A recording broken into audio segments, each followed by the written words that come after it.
Here's the big challenge of life. You can have more than you've got because you can become more than you are. That's the challenge.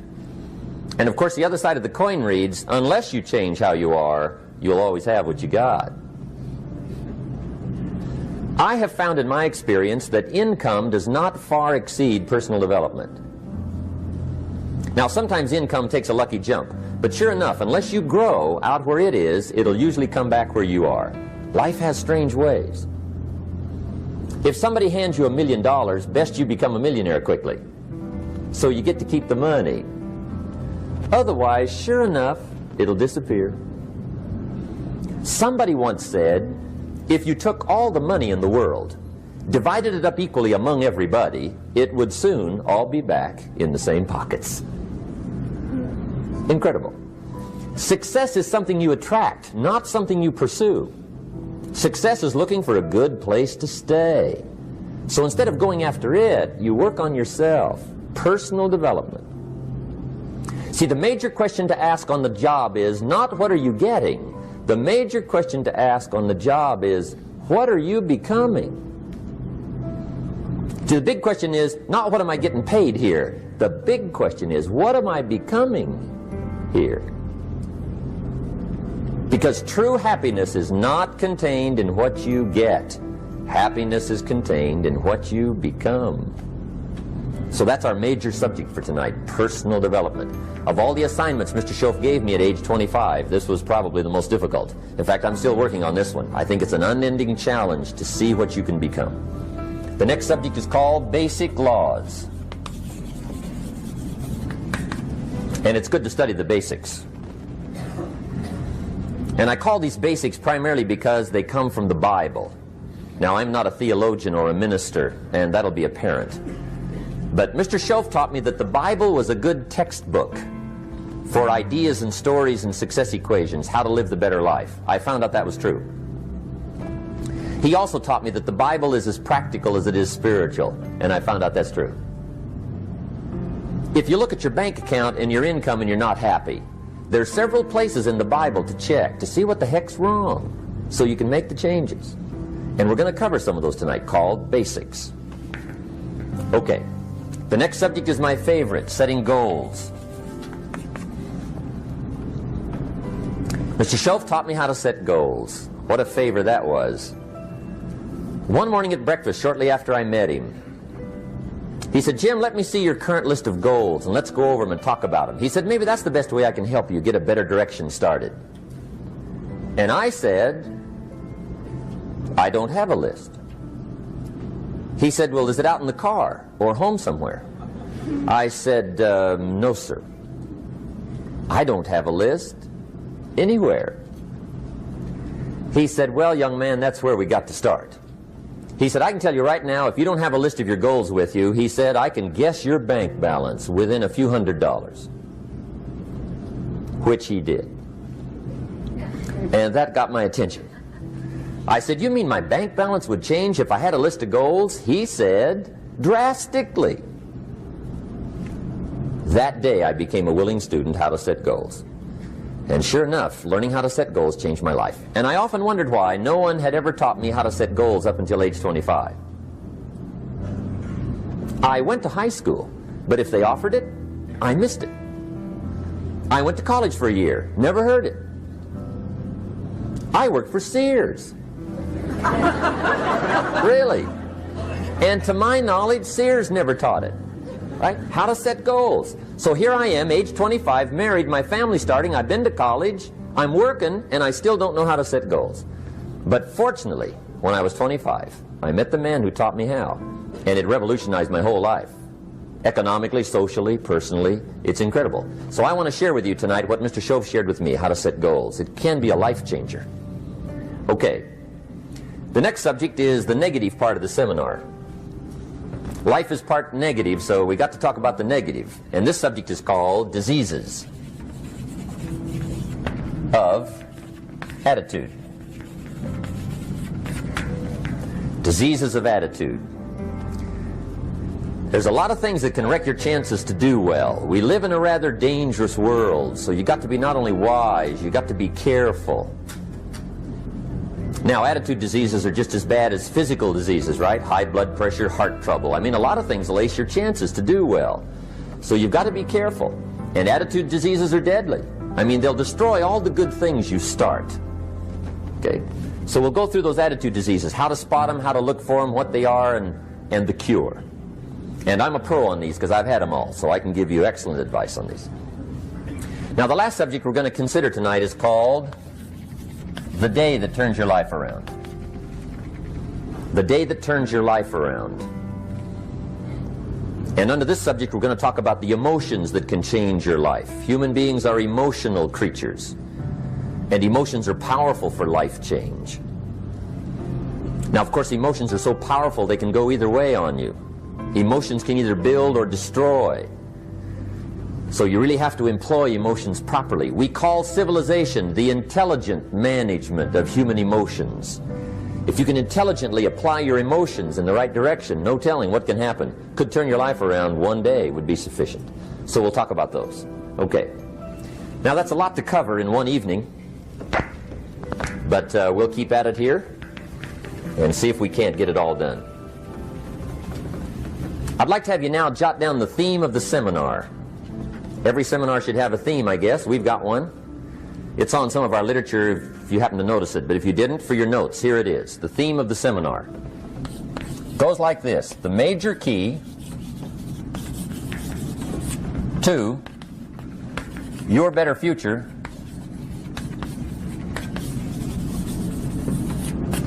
is you. That's the theme of our seminar tonight. The major key to your better future is you.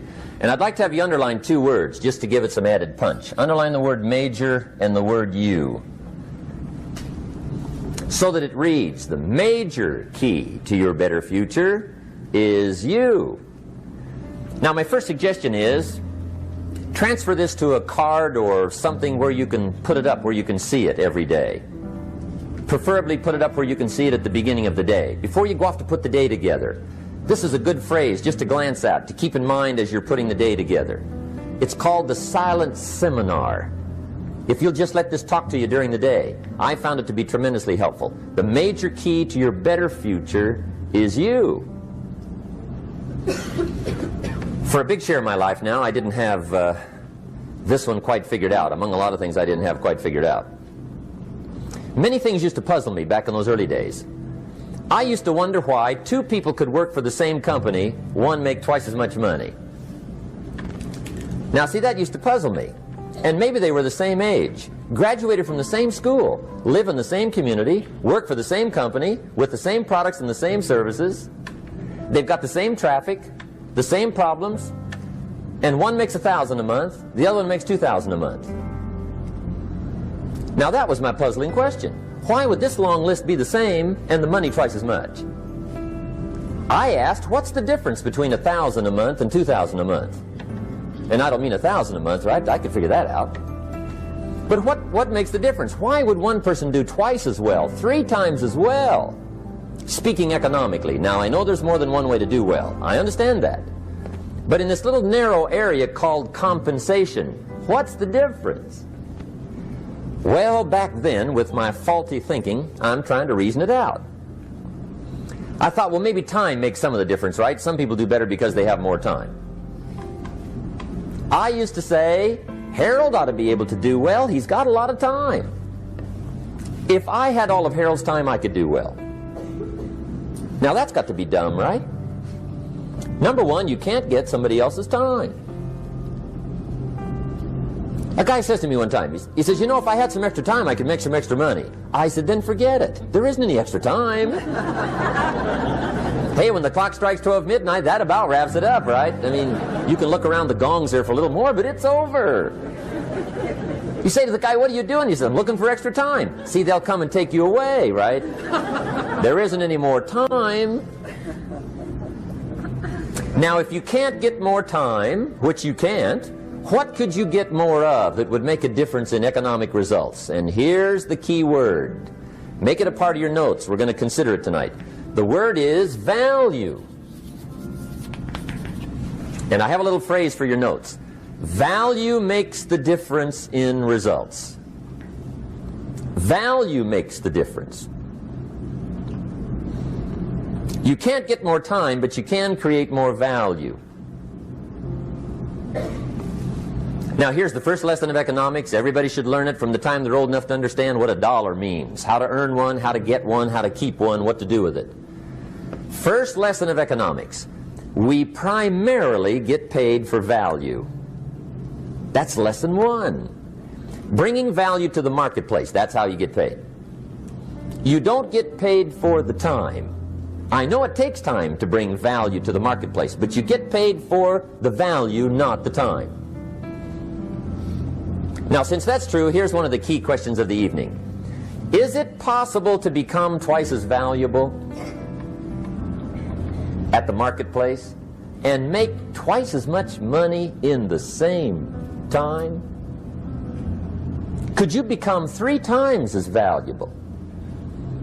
Make 3 times as much money in the same time? Is that possible? The answer is yes, if. And it's always if, right? Life is known as the big if. Harry Truman once said, life is iffy. How true.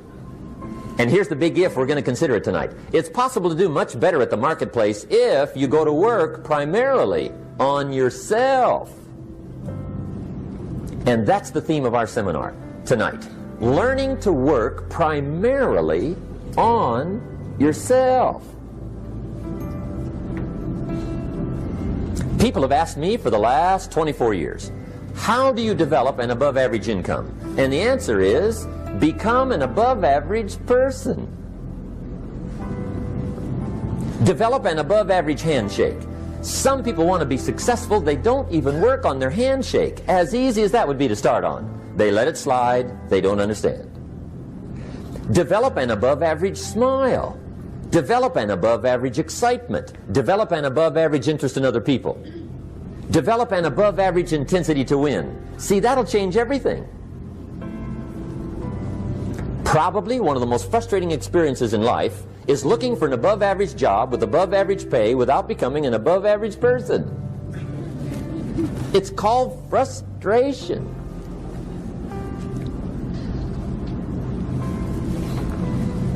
And Mr. Schoaf gave me probably the greatest clue he gave me when I first met him. He said, Jim, if you want to be wealthy and happy the rest of your life, just learn this lesson well. He said, learn to work harder on yourself than you do on your job.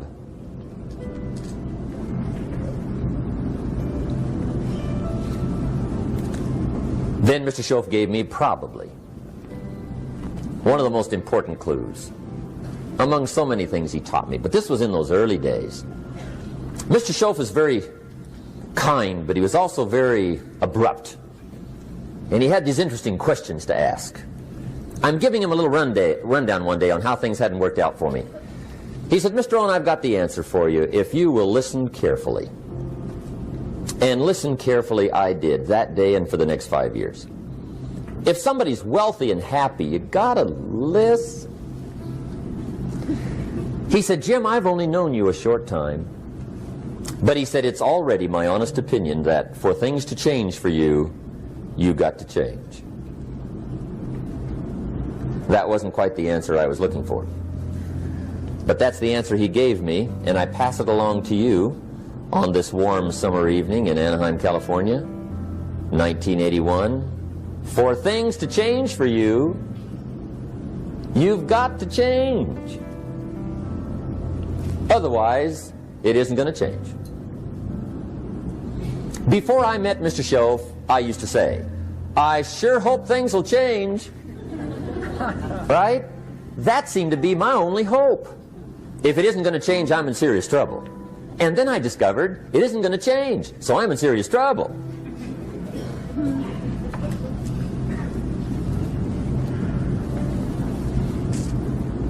See, I can tell you what the 80s are going to be like. You have dropped into the right place. I did a seminar one time for Standard Oil executives and management in Honolulu. And we're having a conference one day on this big conference table. And one of them said to me, Mr. Rohn, you know some fairly important people halfway around the world. What do you think the 80s are going to be like? I said, gentlemen, I do know the right people. I can tell you. So they all listened very carefully. And I said, gentlemen, based on my wide experience, I can really honestly say to you, in my opinion, in the 80s, it's going to be about like it's always been. Aren't you glad you came? That's inside. I don't pass that around just everywhere. Now, of course, I said that to make a point, but I also said it because it's accurate. It's going to be about like it's always been. It isn't going to change. The tide comes in, and then what? It goes out. For 6,500 years that we know of, recorded history, and probably long before that. So it is not going to change. It gets light, and then what? It turns dark. 6,500 years. See, it's not likely to change. And we're not to be startled by that. And if the sun goes down, the guy says, what's happened, what's happened? It means he hasn't been here long, I guess, right? It always goes down about this time. The guy says, well, I don't like that arrangement. Well, you got to talk to somebody besides me, right? It gets light, then it turns dark. In rotation, the next season after fall is what? Winter. Pray tell, how often does winter follow fall? Every year regularly for the last 6,500 that we know of. See, it is not going to change. Now, some winters are long, and some are short, and some are hard, and some are easy, but they always come right after falls. It isn't going to change.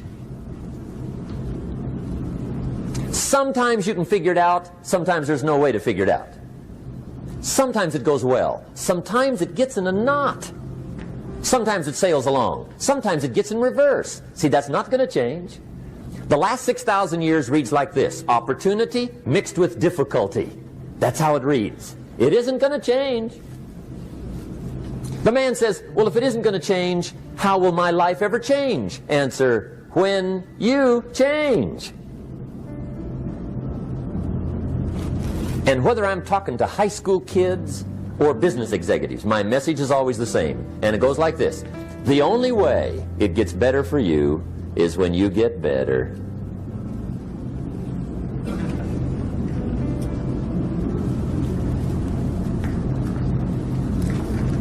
Let me give you the 4 major lessons in life to learn. Here's 4 majors.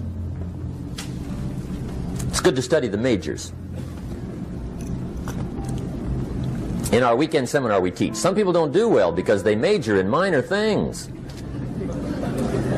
You've got to be on the lookout. At the end of every week, end of every month, you've got to check, make sure you're not spending major time on minor things. Okay, we go through that whole series. Majors and minors. Now, let me give you 2 phrases before we get to the 4 majors. This will set it up and you'll see where I'm going. 2 key phrases for your notes. Here's the first one. Life and business is like the changing seasons. That's the first phrase. Life and business is like the changing seasons. One of the best ways to describe life, it's like the seasons. Frank Sinatra sings, life is like the seasons. Now here's the second phrase. Very important. You cannot change the seasons, but you can change yourself. You can't change the seasons, but you can change yourself.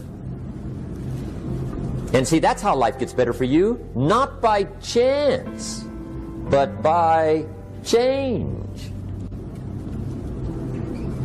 Now, here's the 4 major lessons in life to learn.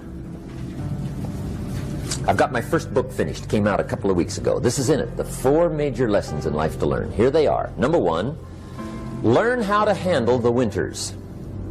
That's lesson 1. They come right after falls with regularity. Some are long and some are short and some are hard and some are easy, but they keep coming. You must learn to handle the nights. They come right after days. You must learn to handle difficulty. It comes right after opportunity.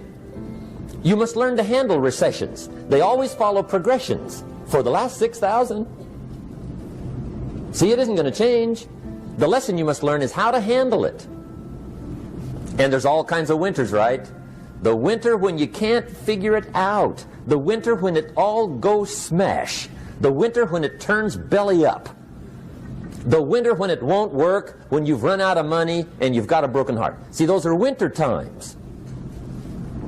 There's all kinds. Economic winters, social winters, personal winters. When your heart is smashed in 1,000 pieces and the nights are unusually long, your prayers seem to go no higher than your head. It's wintertime. Barbara Streisand sings, "It used to be so natural to talk about forever, but used to be's don't count anymore. They just lay on the floor till we sweep them away. You don't sing me love songs, and you don't say you need me, and you don't bring me flowers anymore." A song of winter. But see, the disappointments come. Those are normal. That's part of life. But the question is, how do you handle it? How do you handle the coming winters and the disappointments and the downtimes? Well, you can't get rid of January by tearing it off the calendar. But here's what you can do. You can get stronger, you can get wiser, and you can get better. The winters won't change, but you can. And that's how life changes for you. See, before I understood, when it was winter, I used to wish it was summer. I didn't understand. When it was hard, I used to wish it was easy. I didn't know. And then Mr. Schoaf gave me a part of his very unique philosophy when he said, "Don't wish it was easier, wish you were better." See, that triggered my whole life change. Don't wish for less problems, wish for more skills. Don't wish for less challenge, wish for more wisdom. That's the key. So that's lesson one, learn how to handle the winters. Here's lesson two, learn how to take advantage of the spring. That's the second one. Spring is called opportunity. And spring follows winter. What a great place for it. If you were going to put it somewhere, that'd be the place to put it, right after winter. And pray tell, how often does spring follow winter? Every year with regularity, 6,000. You can almost count on it. See, opportunity always comes. Days follow nights. Isn't that terrific? Opportunity follows difficulty. But here's what you must learn to do. Underline these two words in that key phrase. Take advantage. Underline those two. You must learn to take advantage of the spring. See, just because spring rolls around is no sign you're going to look good come fall. You gotta do something with it. In fact, you have to get good at one of two things in life. Planting in the spring or begging in the fall. Or get somebody to do it for you. See, those are about the only alternatives. Now here's what else you must do. Take advantage of the springs quickly, because there's only a few. Just a handful of springs have been handed to each of us. They don't come forever. Life is fairly brief. So you got to read every book you can get your hands on what to do with your springs while they're here. And take advantage, they soon run out. The Beatles wrote, "Life is so short." And for John Lennon, it was extra short. But life is brief. Elton John sings, "She lived her life like a candle in the wind." It's brief. So whatever you're going to do with your life, you got to get at it. Don't just let the springs pass. Here's the third major lesson in life to learn. Learn how to protect your crops all summer. You got to take care of what you start. Sure enough, as soon as you've planted your garden in the spring, the busy bugs and the noxious weeds are out to take it. And here's the next bit of truth. They will take it unless you prevent it. And that's the third major skill to learn. You've got to learn to prevent the intruder from taking all the good you start. It's one of the challenges. Here's two key phrases under number 3. First one, all good will be attacked. On this planet. Maybe not the next one we get to, but on this one, all good will be attacked. Every garden will be invaded. Not to think so is naive. And here's the second phrase. All values must be defended.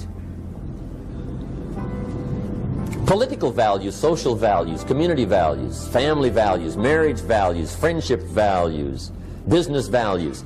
Every garden must be tended all summer. Third major lesson. Now here's number 4. Fourth major lesson in life to learn. Learn how to reap in the fall without complaint. Learn to reap come harvest time without complaint. Take full responsibility for what happens to you. It's one of the highest forms of human maturity, accepting full responsibility. It's the day you know you've passed from childhood to adulthood, the day you accept full responsibility. And another note, learn to reap in the fall without apology. Without apology if you do well, and without complaint if you don't. That's maturity. I used to have that long list of reasons why I wasn't doing well. To explain. You got to explain, right? Otherwise you're going to look bad. I used to have this funny list called Reasons for Not Looking Good.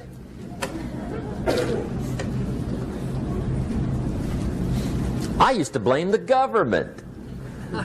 I mean, you can believe that or not. It was at the top of my list. I had a lecture second to none. The government. That was on my list. I used to blame taxes. Look what you got left after they take everything. And they expect you to do well. That was on my list there. Prices, that one's easy, right? You walk into the supermarket with $20, come out with a little half bag. So I had that on my list. I used to blame the weather. I blamed the traffic. I used to blame my car. I blamed the manufacturers. I used to blame the company. I blamed company policy.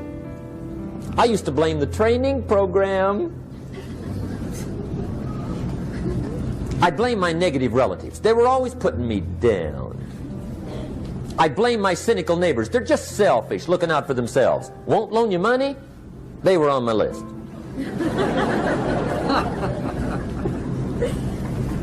I used to blame the economy. I blamed the community. That's a pretty good list for not doing well, isn't it? I thought it was good. I'll never forget one day, Mr. Schoaf was very kind, but he was also very blunt. And this was no exception. And I'm glad he was blunt. There's a lot of things I'd have missed if he hadn't have been blunt. One day, with sort of a curious look on his face, he said, Jim, just out of curiosity, tell me, how come you haven't done well up until now? Excellent question. I thought, well, so I won't look too bad, I'll go through my list. And this list I just gave you, I put that on him. And he was very patient. He let me go through the whole thing, the government, the weather. I went through this whole thing. When I finished, he looked my list over very carefully. He said, Mr. Rohn, big problem with your list. You ain't on it. How brilliant.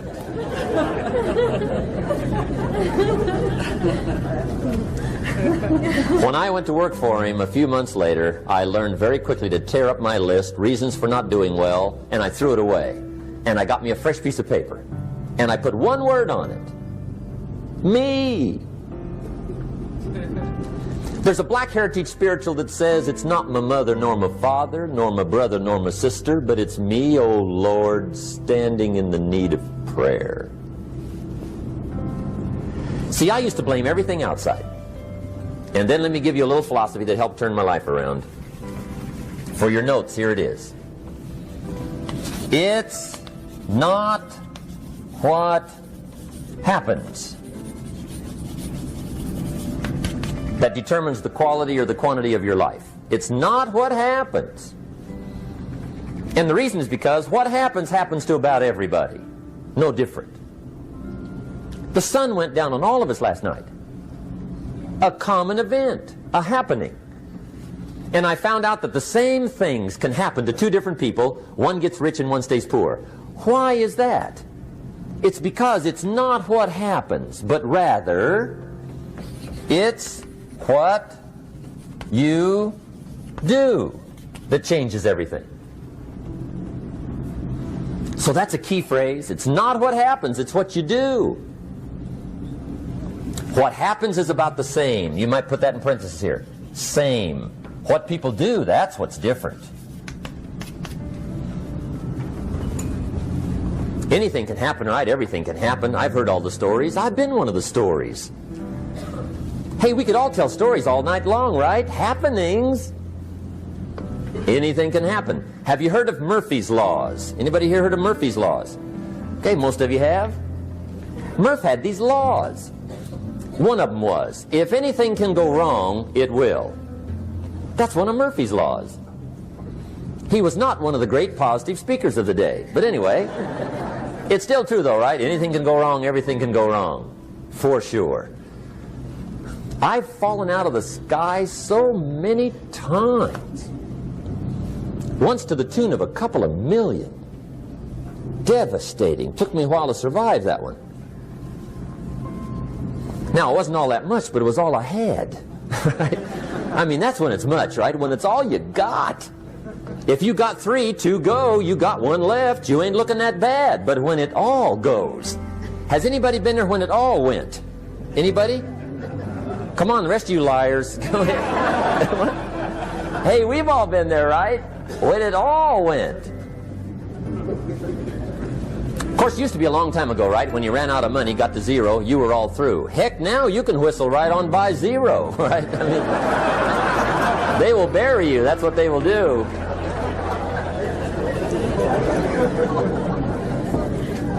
But see, those are the happenings, right? Everything can happen. Anything can happen.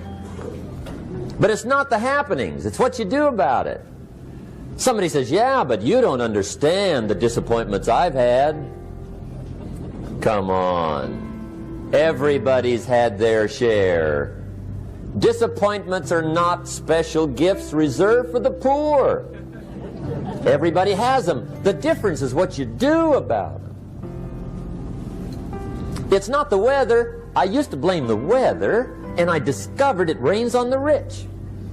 So see, that won't help. 2 men wake up one morning, there's a rainstorm on. One of them looks out his window, sees the rainstorm, and he says, wow, what a storm. With weather like this, they can't expect you to go out and make sales. He stays home. Same morning, the other guy looks out his window, sees the same storm, says, wow, what a storm. But he says, you know what, with weather like this, what a great day to go out and make sales. Most everybody will probably be home. Especially the salesman.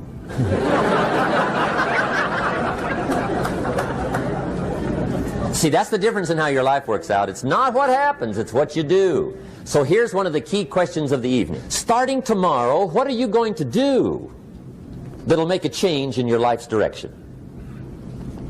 Good question. What are you going to do starting tomorrow that'll make a difference?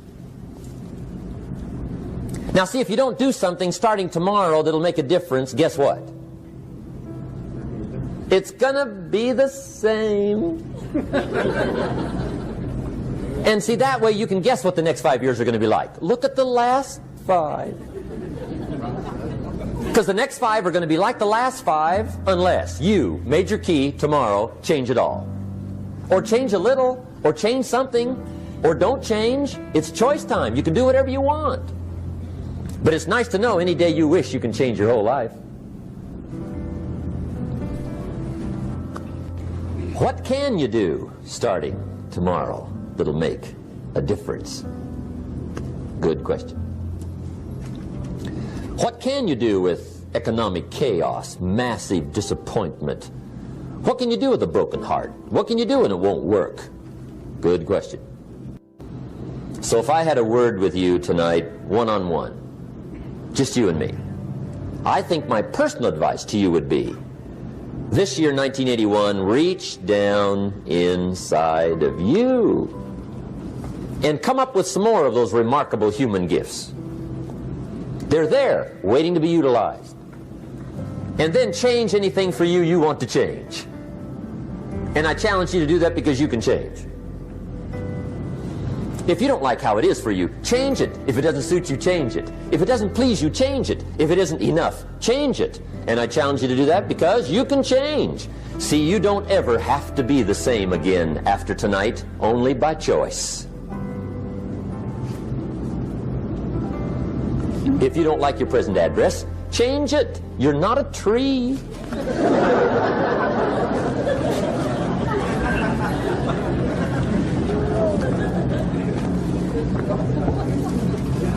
Now, let me give you 3 steps to personal development. Let's get down to the nitty-gritty. What does it take to really make the changes starting tomorrow? It takes more than philosophical pronouncement. I know that. It also takes more than enthusiasm. I know we're hearing a lot about enthusiasm these days, but see, that just won't do the job. We're still hearing the old cliches of the 30s, right? To be enthusiastic, you must act enthusiastic. But see, that's not going to help. After you have leaped about, there are some things you got to do, or it isn't going to change. See, you can get all excited about lifting 200 pounds till you get to the gym. And then you need a new excitement. And the new excitement is called discipline. Major step to human progress. Discipline. If there's one thing to get excited over, that's it. Get excited over your ability to make yourself do the necessary things. What could you make yourself do starting tomorrow that would change it all? No telling. Now, see, that's exciting. On any given day, you can massively change the direction of your life. Murder is a clear example that any one person on any given day can forever alter the course of their life. It just happens to be a negative act. But just as sure as you can commit a negative act, you can also commit a positive act and forever alter your life whenever you wish. Now that's exciting. And whatever that act might be that changes your life. The guy finally takes a shotgun to his car and blows out every window, destroys every tire, puts 100 rounds in this shabby old thing. And he says, I have driven this embarrassing thing for the last time. And not only will I never drive it again, nobody else will ever drive it again. And he lets that shuddering thing stand there for a while as a monument to the day he said, today my life changes. Now who can do that? Anybody. When can you do it? Whatever day you pick.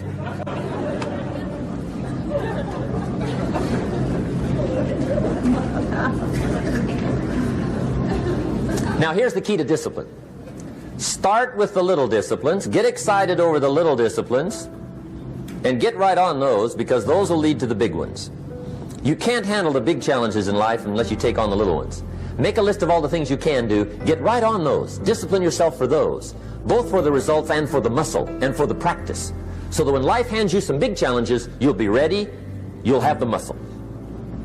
But see, if you don't handle the small ones, you can't take care of the big ones.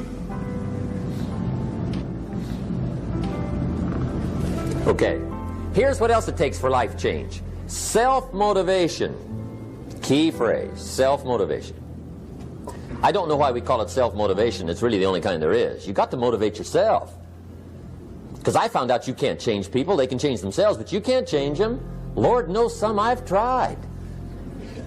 But see, it won't work.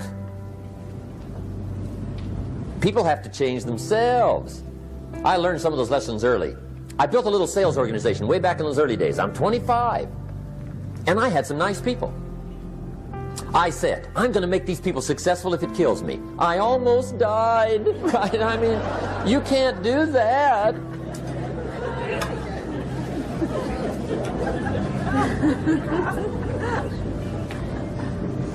See, I've discovered this. Good people are not trained, they're found. You find good people. You don't make them good, you find them good. Training really is for the purpose of finding good people. You don't need much instruction for a good person. Too much training probably means you got the wrong people.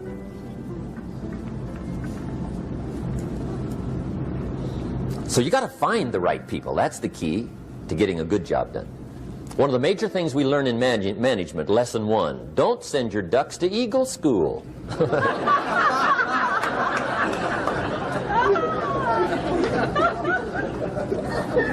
Because it won't help. I mean, I'm telling you, it won't help, no matter how good your school is. And the little eagle badge and little eagle hat, I'm telling you, it won't help. It won't help.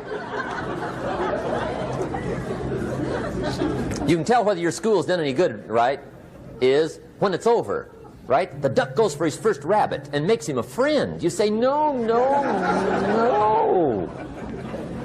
Anyway, so it takes self-motivation to really alter your life.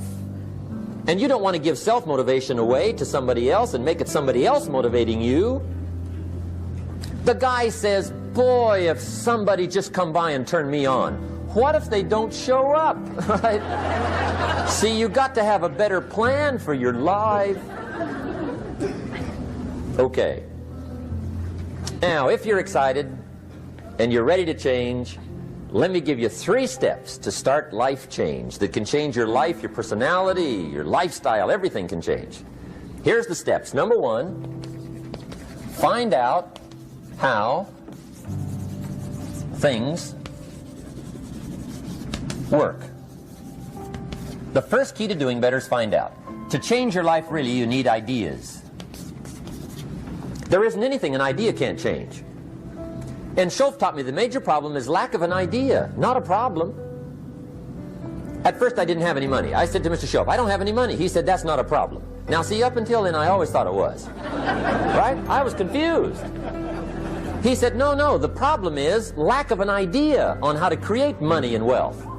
It isn't lack of money, it's lack of ideas. So if you get the ideas, see, you can change anything. Now to get ideas, you need a constant study of finding out. Now, Schoaf also said, when you find out something that works, put the information in your journal. Don't use your head for a filing cabinet. Put it in your journal so that you can do the next best thing. Repetition, repetition, repetition. Go over it. And if you repeat it, go over it, sure enough, someday, some mysterious day, the idea takes root, starts to grow, and shows up in your bank account, and your dress, and your personality, and your lifestyle. But capture the ideas in your journal. Find out how things work. Schoaf gave me this word for my life change. He said, study. Great word. If you wish to be successful, study success. If you wish to be happy, study happiness. If you wish to be wealthy, study wealth. Don't leave it to chance. Make it a study. Some people just go through the day with their fingers crossed.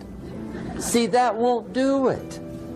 You've got to study the things that can change your economic, social, spiritual, personal life. Now, here's a qualifying phrase. And we'll have several of these qualifying phrases throughout the seminar. Here's the first one. You may not be able to do all you find out. I understand that. You may not be able to do all you find out, but you should find out all you can do. See, you don't want to wind up at the end of your life and discover that you've lived only 1/10 of it. And the other 9/10 went down the drain. Not for lack of opportunity, for lack of information. So that's number 1, find out how things work. Now here's the best human virtue for finding out. Curiosity. Make a note of that. Curiosity. Be curious. You might add a word to it that'll help. Childish curiosity.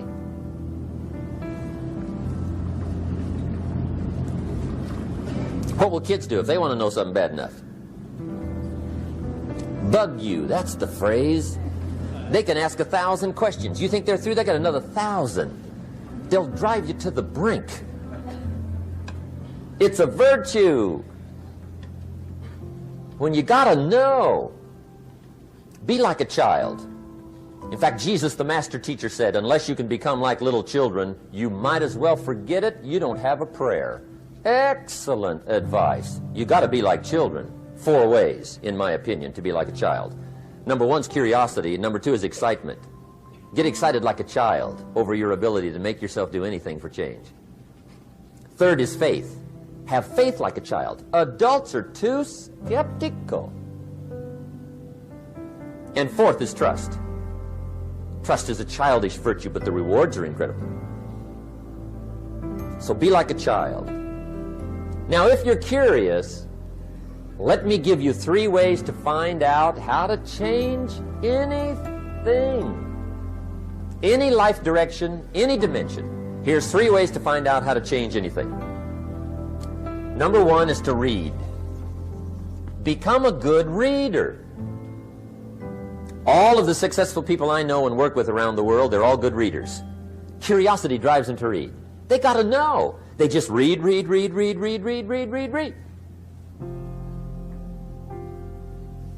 Become a good reader. Now, that's my opinion. Listen to the other lecturers and listen to me and make up your own mind. Don't be a follower. Be a student. Okay? I say, really, for life change, you got to read.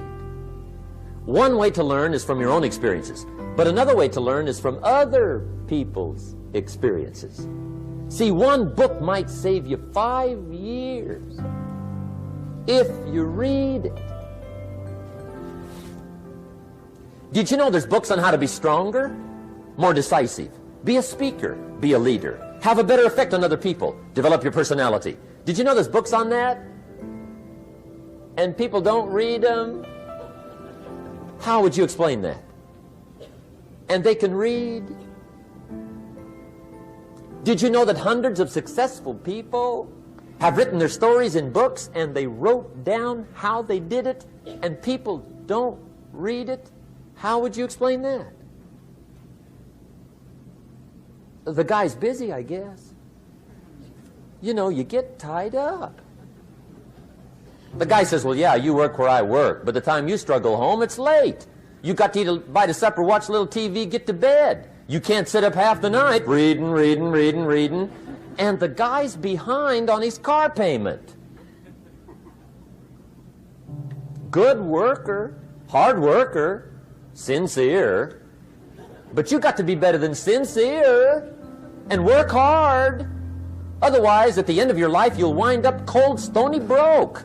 You got to be better than a good worker. You got to be a good reader. The whole world is governed by laws. The universe, in fact. Laws. We call it the law of electricity. We call it the law of gravity. There's mathematical laws. There's physical laws. Speed and velocity laws. Agricultural laws. There's all kinds of laws. Now that we find ourselves on the spinning planet, you just have to learn what I call the setup. Learn the setup. Life's setup. Now, we didn't set it up, but we're here, so you got to learn it. And we should learn the setup for 2 basic reasons. Number 1, to keep from getting hurt. It's one of the major reasons for learning, so you won't get hurt. See, economically, socially, personally, you can get hurt just not knowing. Ignorance is not bliss. Ignorance is poverty. Ignorance is tragedy. You got to know, or you're going to get hurt. It's good to know not to walk out the 10th-story window. That's excellent information. Now, what if a guy didn't know and he walks out? Now he's dead at the bottom. Somebody says, well, the poor guy didn't know. You got to know, or you're going to get hurt. Okay. Now, here's a parenthesis. You don't have to like the setup. I don't ask you to like how it is. That's not what's important. But it is important to learn how it is. Okay, so you don't have to like it, but you should learn it. That's what I tell the kids, right? Make sure you get the information. What you think about it, that's up to you. What you're going to do with it, that'll soon be up to you. But make sure you get it. See, there's nothing worse than being stupid. Nothing. I mean, being broke is bad, but being stupid is awful. And what's really bad is being broke and stupid, right? That's about the end of the world. I mean, there isn't anything much worse than that. Unless you're sick. Sick, broken, stupid. I mean, that is it, right? There's nowhere else to go. So make sure you get the information. It's key. You don't have to like it, but learn it. If this big monstrous thing lifts up in the sky, hangs there for a little while, cuts loose, comes crashing down, boom, shakes the ground for 5 miles. And then this big monstrous thing lifts back up in the sky, hangs there for a little while, cuts loose again, comes crashing down, boom, shakes the ground for 5 miles. It just keeps doing it, this big monstrous thing, lifting up and then crashing down, boom. Now, you might come along one day and say, that's got to be a stupid arrangement, which is okay. You're entitled to your opinion. But the first thing you should learn to do is get out from under it, right? That's number one. You might have a great moral argument. You might want to shake your finger at the sky, but do it from over there, right, so you don't get smashed. It's called your basic smart. So number one, learn so you won't get hurt. Whether you like it or not, learn. Now here's the second reason for learning, the setup, to benefit. It's called the plus of life. And that's what life is, right? Both minus and plus. The minus is tragedy, heartache, misery, failure, unhappiness. But life is also happiness, prosperity, good feelings. So here's the key. Learn to get on the good side of the way things work.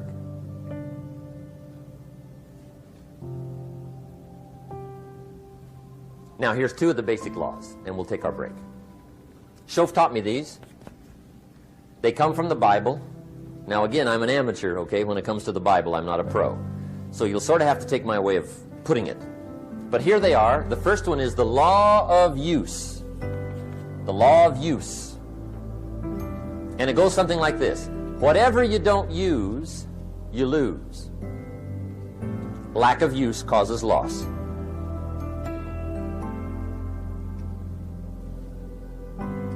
On this planet, maybe not the next one, but on this one, if you tie your arm to your body, leave it there long enough, you'll never use it again. It's over for the arm. Now, it may not be over, but it's over for the arm. The only way to keep the use of this arm is what? Keep using it. If you quit, you lose automatically. They don't bring it up for a vote. You lose automatically when you quit. Now, the same thing that goes for your arm goes for your brain, mentality. The same thing goes for all the human virtues. Ambition, unused, declines. Strong feelings, unused, diminish. It doesn't grow, it diminishes. Faith, unused, decreases. It's a law. Vitality, unused, diminishes. Energy, unused, decreases.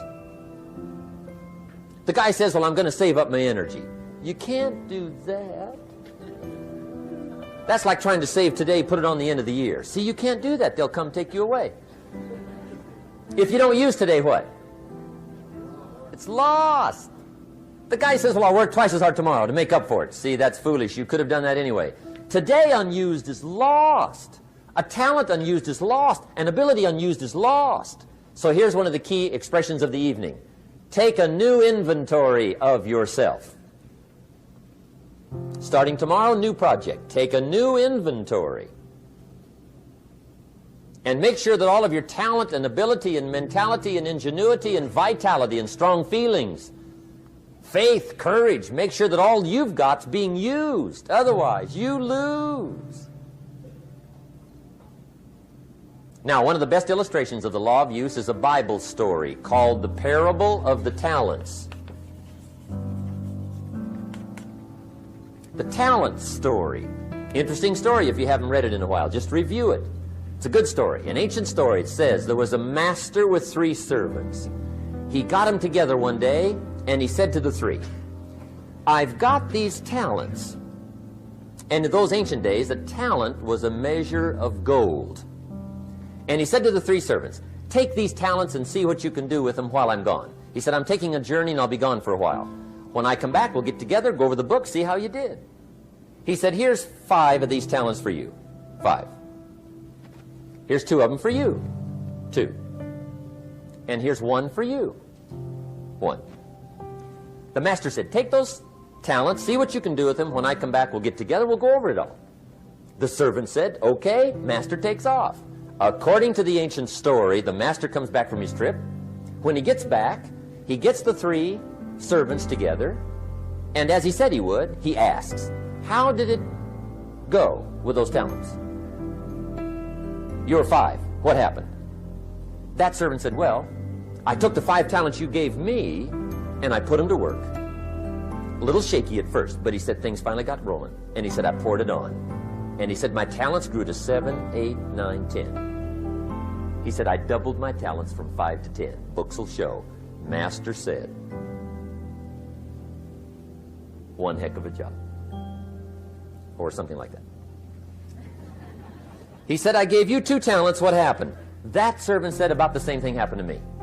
I put those 2 talents to work, poured it on. They grew to 3 and then to 4. He said, I doubled my talents from 2 to 4. Books will show. Master said, well done.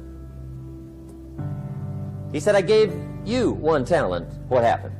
That servant said, well, I took the talents you gave me, and I carefully wrapped it, and I dug a hole and buried it. And camouflaged it, I suppose, right, so nobody would steal it. And he said, fortunately, nobody got it. And he said, I knew you were going to be here today, so I dug it up. Here it is, safely wrapped. I did not lose it while you were gone. According to the ancient story, the master said, take that talent away from him and give it to the man that's got 10. Now you might say, well, I don't like that arrangement. The poor guy's only got 1 talent.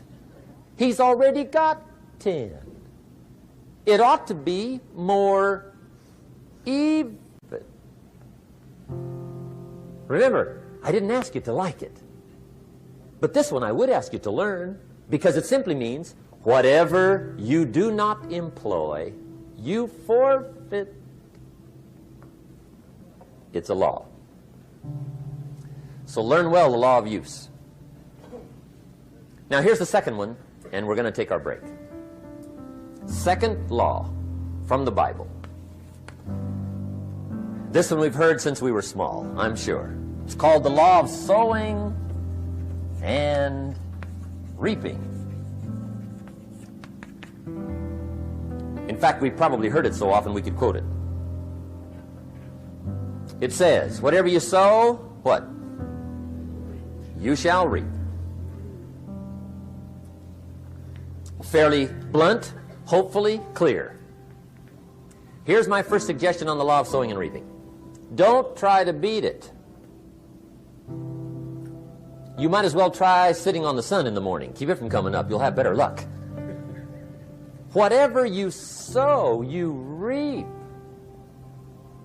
Now, for a fair share of my life, I'm a bit mixed up on how all this applies. Among a lot of things I was mixed up on. I knew I wasn't reaping too good. That I understood. My problem was I was confused about what was causing it. Remember me with the funny list? I thought those are the reasons why it isn't working out well. And then Mr. Schoaf gave me the clue that helped me figure it all out. He said, Mr. Rohn, I have another answer for you. There's another way to quote this law that'll show you where the problem is so you can go to work on it right away.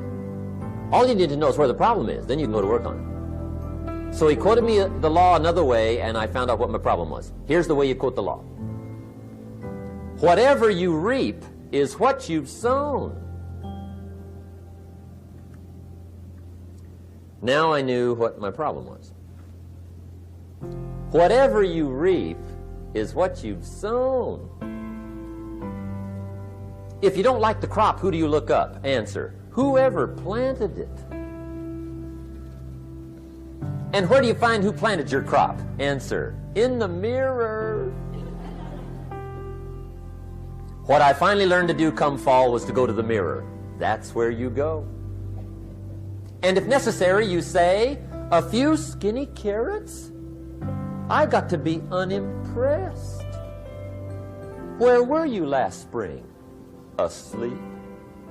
Didn't you read the books? Did you break your hoe? Let me give you 7 key points to the law of sowing and reaping. Let's tick right down through the list of 7, and it'll be break time. 7 points to sowing and reaping. Here's part of the philosophy that really helped me to make some changes in life direction. Number 1, the law of sowing and reaping is negative. That's number 1, which simply means if you sow bad, you reap bad. Now, this is kind of 3rd grade, but it doesn't hurt to go over the basics. If you plant thistle seeds, you don't get pumpkins. Honest, no use looking for pumpkins. John says, how come no pumpkins? Come on, John. The law's negative. That's how come. Now, here's number 2. The law's positive, which simply means if you sow good, you reap good. If you plant pumpkin seeds, you don't get thistles. Not from pumpkin seeds. Mother Nature won't pull tricks on you over in the corner, snicker and push new thistles and you planting pumpkin seeds. She won't do that. You will get pumpkins from pumpkin seeds, and the reason is because the law is positive. Now, here's number 3. I got excited when I found out the full dimension of this. See, you do not reap what you sow, but rather you always reap much more than what you sow. So the 3rd key word is more. You don't get back what you put out. You get back much more than what you put out. And it works both positive and negative. On the negative side, it said, if you sow to the wind, you reap the whirlwind. So you got to get ready for that, or you will be naive. See, anybody can, whether you will or not. See, that's the question. And here's a good question to ask. We are all buying somebody's plan. The question is, whose? Who's got you talked into doing what you're doing? Who's got you talked into your present plan? See, 10 years from now, you will surely arrive. The question is, where? But see, anybody, if you want to, can go searching for a good plan, pick it, and start working it. And sure enough, as the time passes, as it surely will 5 years from now, 10 years from now, then you'll be winding up wearing what you want to wear, driving what you want to drive, living where you want to live, become what you want to become. But now's the time to fix the next 10 years. And who can? Anybody. Here's number 6. The 6th key to sowing and reaping. This is leveling with you now, as we promised to do. There's one thing better than the truth, and that's the whole truth.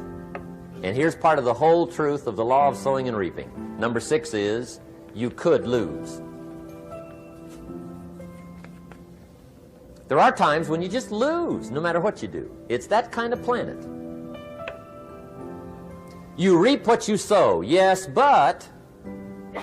What does that mean, yes, but? Well, the farmer plants his crop in the spring, takes care of it all summer, loves his family, works 10, 12 hours a day, 6, 7 days a week, is an honorable man. Come fall, he's got a beautiful crop, and he deserves every bit of it. But the day before he sends the combines into the field, a hailstorm comes along and beats it all in the ground, which means you lose. Somebody says, well, what did he do wrong? Answer, nothing. It's just that kind of planet. Sometimes it's going to hail on your crop and rain on your parade, so you got to get ready for that or you will be naive. That's just part of the life arrangement. And don't press me why. I was not in on some of the original decisions here, so I don't know how it got set up. But there's just times, sometimes you lose. That's part of life. But now here's number 7. The 7th key to sowing and reaping. And it goes like this. It's just another way to quote the same law. And it goes like this. If you don't sow, that's just another way to quote the law. If you don't sow, what? You don't reap. You don't even have a chance. So if you looked at your game plan tomorrow, you might come to the quick conclusion, I got to get some sowing going. How true. Get you some sowing going. And remember, you've got plenty of time.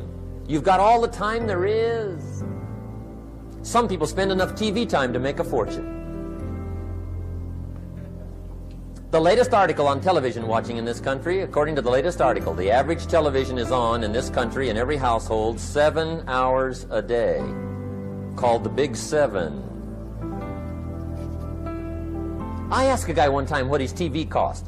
He said about $450. I said, you forgot to look at the price tag. He said, what do you mean? I knew he was a TV watcher. I said, that television costs you, in my opinion, at least $12,000 a year. To watch it, not to own it. Owning it's cheap. Watching it is what's expensive. And I said, hey, $12,000 a year is too much to pay to watch TV. That's too much. Pay a little, but not $12,000.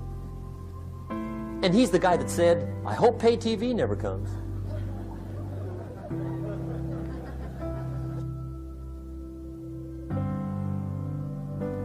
Okay.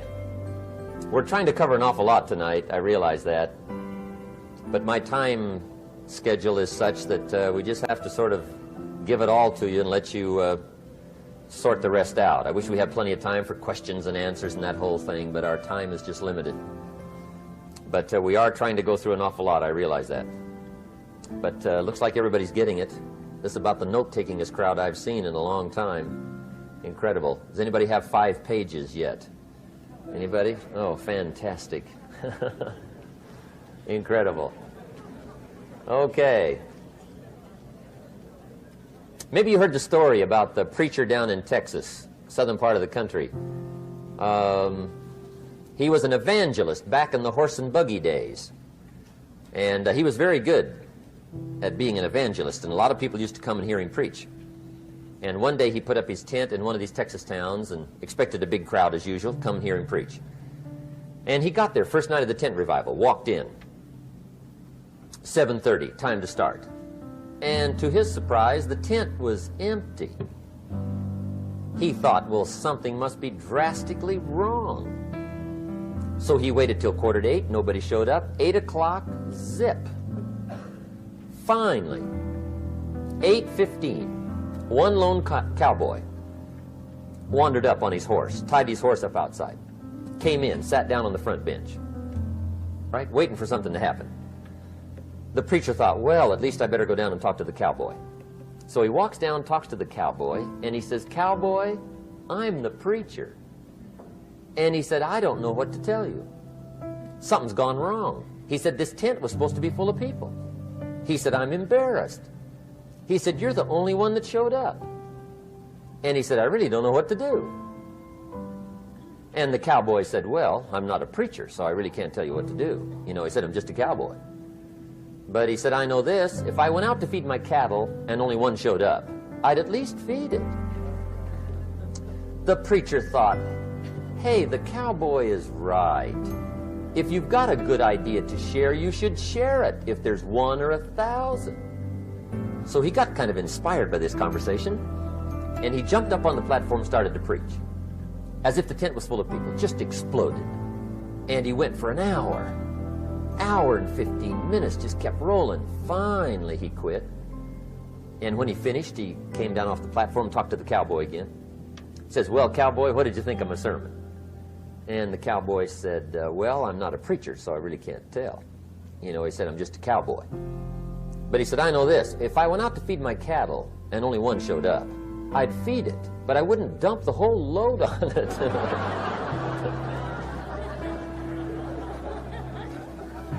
So anyway, if it seems like we're dumping the whole load tonight, I guess we are. But gosh, everybody's doing well. I'm having a good time. I appreciate the response here tonight. Okay, the next subject is setting goals. Let me show you what turned my life every way but loose. Mr. Schoaf dropped this idea on me, changed me completely. Setting goals. Here's what can easily happen if you don't set goals. It's easy to let life deteriorate into making a living instead of designing a life. And we all have a choice: make a living or design a life. It's easy to get trapped by economic necessity and settle for existence rather than substance. That's easy. But the best advice I can give you on how to break out of that trap is to learn how to set goals. Mr. Schoaf put it to me this way. He said, Jim, if you had enough reasons, you could do the most incredible things. I never forgot how he put that. If you have enough reasons. See, reasons will change your whole life. Mr. Schoaf said to me, he said, Mr. Rohn, I think you've got plenty of intelligence, you've got plenty of talent, you've got plenty of ability. Probably what you lack is plenty of reasons. He said, I don't think your current bank balance is a true indication of your level of intelligence. I was happy to hear that. He said, I think you're much smarter than your present bank balance indicates. And that turned out to be true. I was much smarter. But of course my first question was, well then why isn't it bigger? And he said, you don't have enough reasons.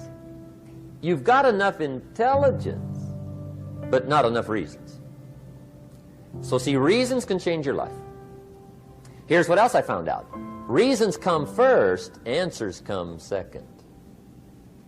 You don't get the answers to do well till you get the reasons. Life has a mysterious way of hanging on to all the answers and only gives them up to the people that are inspired by reasons. So reasons make the difference in how your life works out. Now, what are some of the reasons for doing well? Let's go through a quick list called Reasons for Doing Well. First is personal reasons. Some people do well for recognition. Some people do well for respect. Some people do well for the way it makes them feel. They love the feeling of being a winner. Those are good reasons. I have some millionaire friends that keep working 10, 12 hours a day, making more millions.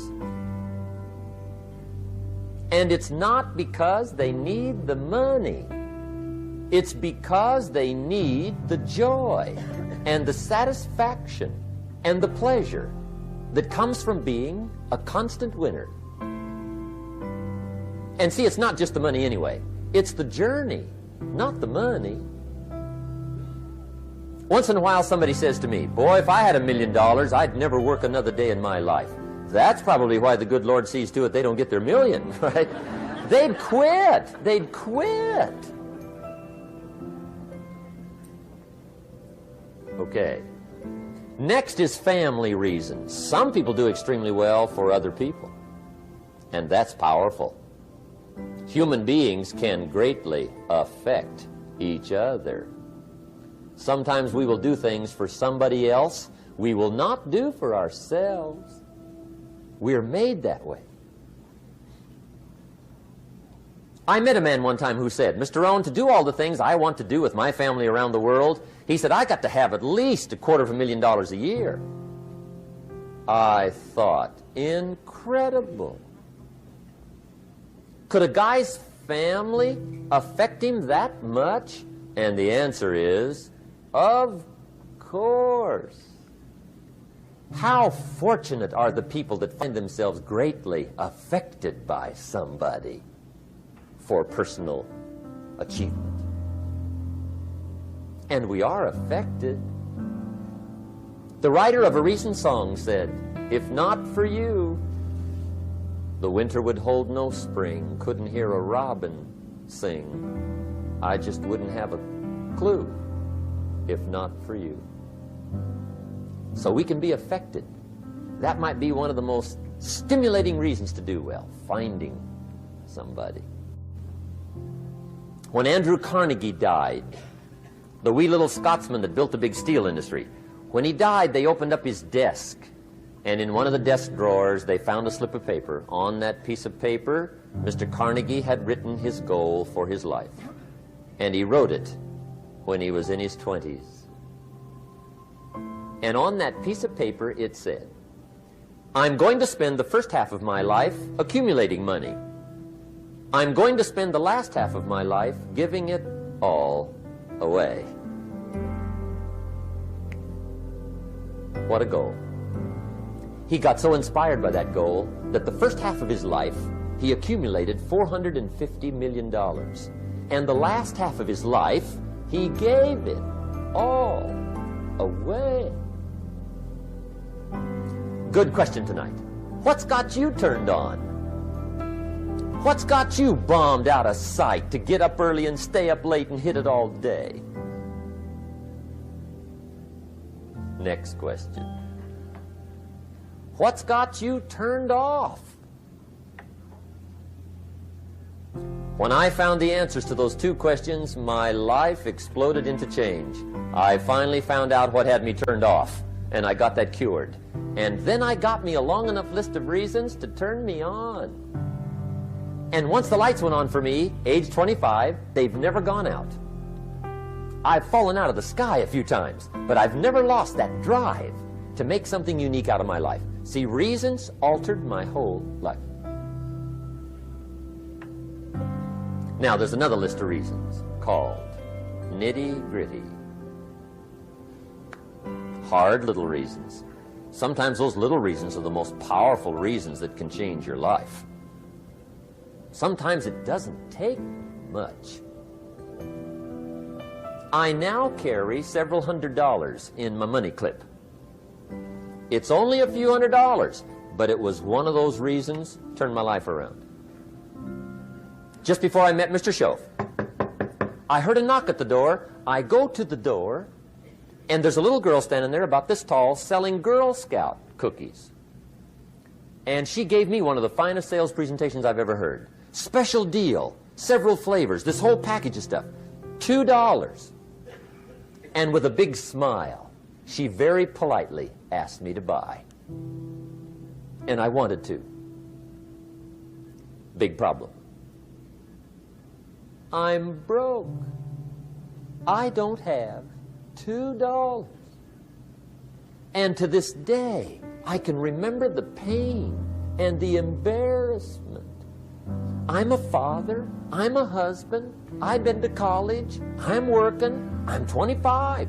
I don't have $2. And I didn't want to tell her that for some reason. So I did what I thought was next best. I lied to her. I said, "Hey, look, I've already bought lots of Girl Scout cookies. I've still got plenty stacked in the house," which was not true. But it seemed to get me off the hook for the moment. She said, "Well, gosh, that's wonderful. Thank you very much." And she went away. When she left, I closed the door, and that was the day I said to myself, I don't want to live like this anymore. I've had it with lying, and I've had it with being broke. I'm never going to let this happen to me ever again. I promised that day I would work as hard as possible and would always carry plenty. It took me a little while, but now I do. It was one of those reasons. And I guess I carry plenty for two reasons. One is the way it makes me feel, but also in case I bump into another Girl Scout selling cookies. right? I'm ready.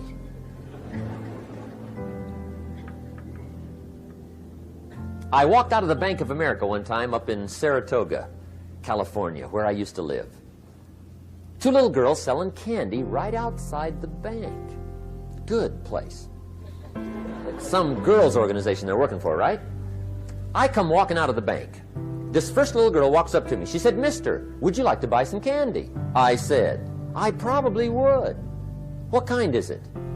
She said, "It's almond roca." I said, "My gosh, that's my favorite." She said, "Wonderful." I said, "How much is it?" She said, "It's just $2. I thought, incredible. I said, "How many boxes of that candy have you got?" She said, 5. And her little friend was standing there. She was selling candy too. I said, "How many boxes have you got?" She said, "I've got 4. I said, "That's 9. I'll take them all." They said, "Really?" I said, "Yeah, it's my favorite. I've got some friends. I'll pass them around." They got so excited, put all this candy together. I reached in my pocket and gave them the $18. When I've got the candy and they've got the money, that first little girl looks up at me. She says, "Mister, you are really something." How about that? Can you imagine only spending $18 and have somebody look at you in the face and say, "You are really something"? Now you know why I carry heavy, right? I'm not going to miss anymore. It was just one of those reasons. Helped to change my life. One of my nitty-gritty reasons was budget finance. Budget finance used to grind my soul. Way back in those early days, I had fallen for one of those consolidation loans, where you take all your little hard-to-pay bills, put them into one big impossible-to-pay bill, right?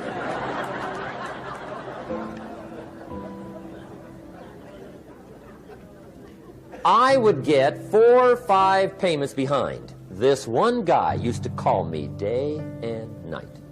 I don't think they're allowed to do that anymore. Harassed me. Threatened to run me in front of the judge. Threatened to ruin my credit. Threatened to embarrass my family. One day he said, "We're going to come get your car, drag it rear end up down the street in front of your neighbors." The guy even called me a flake. And back in those days, I'm broke, I'm pitiful, there's nothing I can do about it. But I never forgot how the guy treated me. And when I met Mr. Shoaf and I got my life straightened out and the money started to flow, that was one of my first projects, budget finance. I poured it on day and night. I finally put all the money together I owed him, which was considerable. I picked a day for the payoff. And when the payoff day came, I put the money in small bills in a big briefcase. And I walked into the budget finance office on Wilshire Boulevard in Los Angeles. The guy who harassed me so often, his desk was about 3 back. I walked right up to his desk, startled him. He wondered what I was doing there. It was the first time I'd been there since I'd borrowed the money, right? Without saying a word, I opened up this briefcase, dumped this pile of money all over his desk. I said, "Count it. It's all there. I will never be back." And I turned around and stormed out. Now, that might not be noble, but if you haven't tried it, you've got to one time.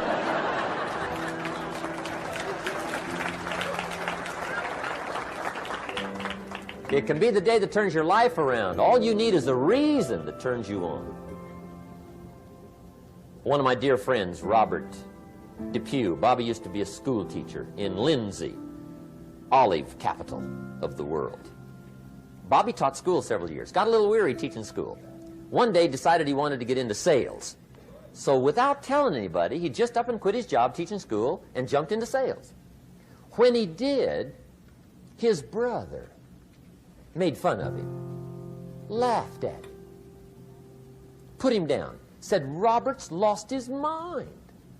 Had a good job teaching school. Now he thinks he's a salesman. He's going to go down the drain, lose everything. Just put him down something fierce. Bobby said, the way my brother acted when I got into sales, he said that made me so mad. I decided to get rich. And my question for you tonight is it possible to get that mad? Of course. Wealth is not a matter of intelligence. It's a matter of inspiration. Today, Robert happens to be one of my millionaire friends. Bobby's rich.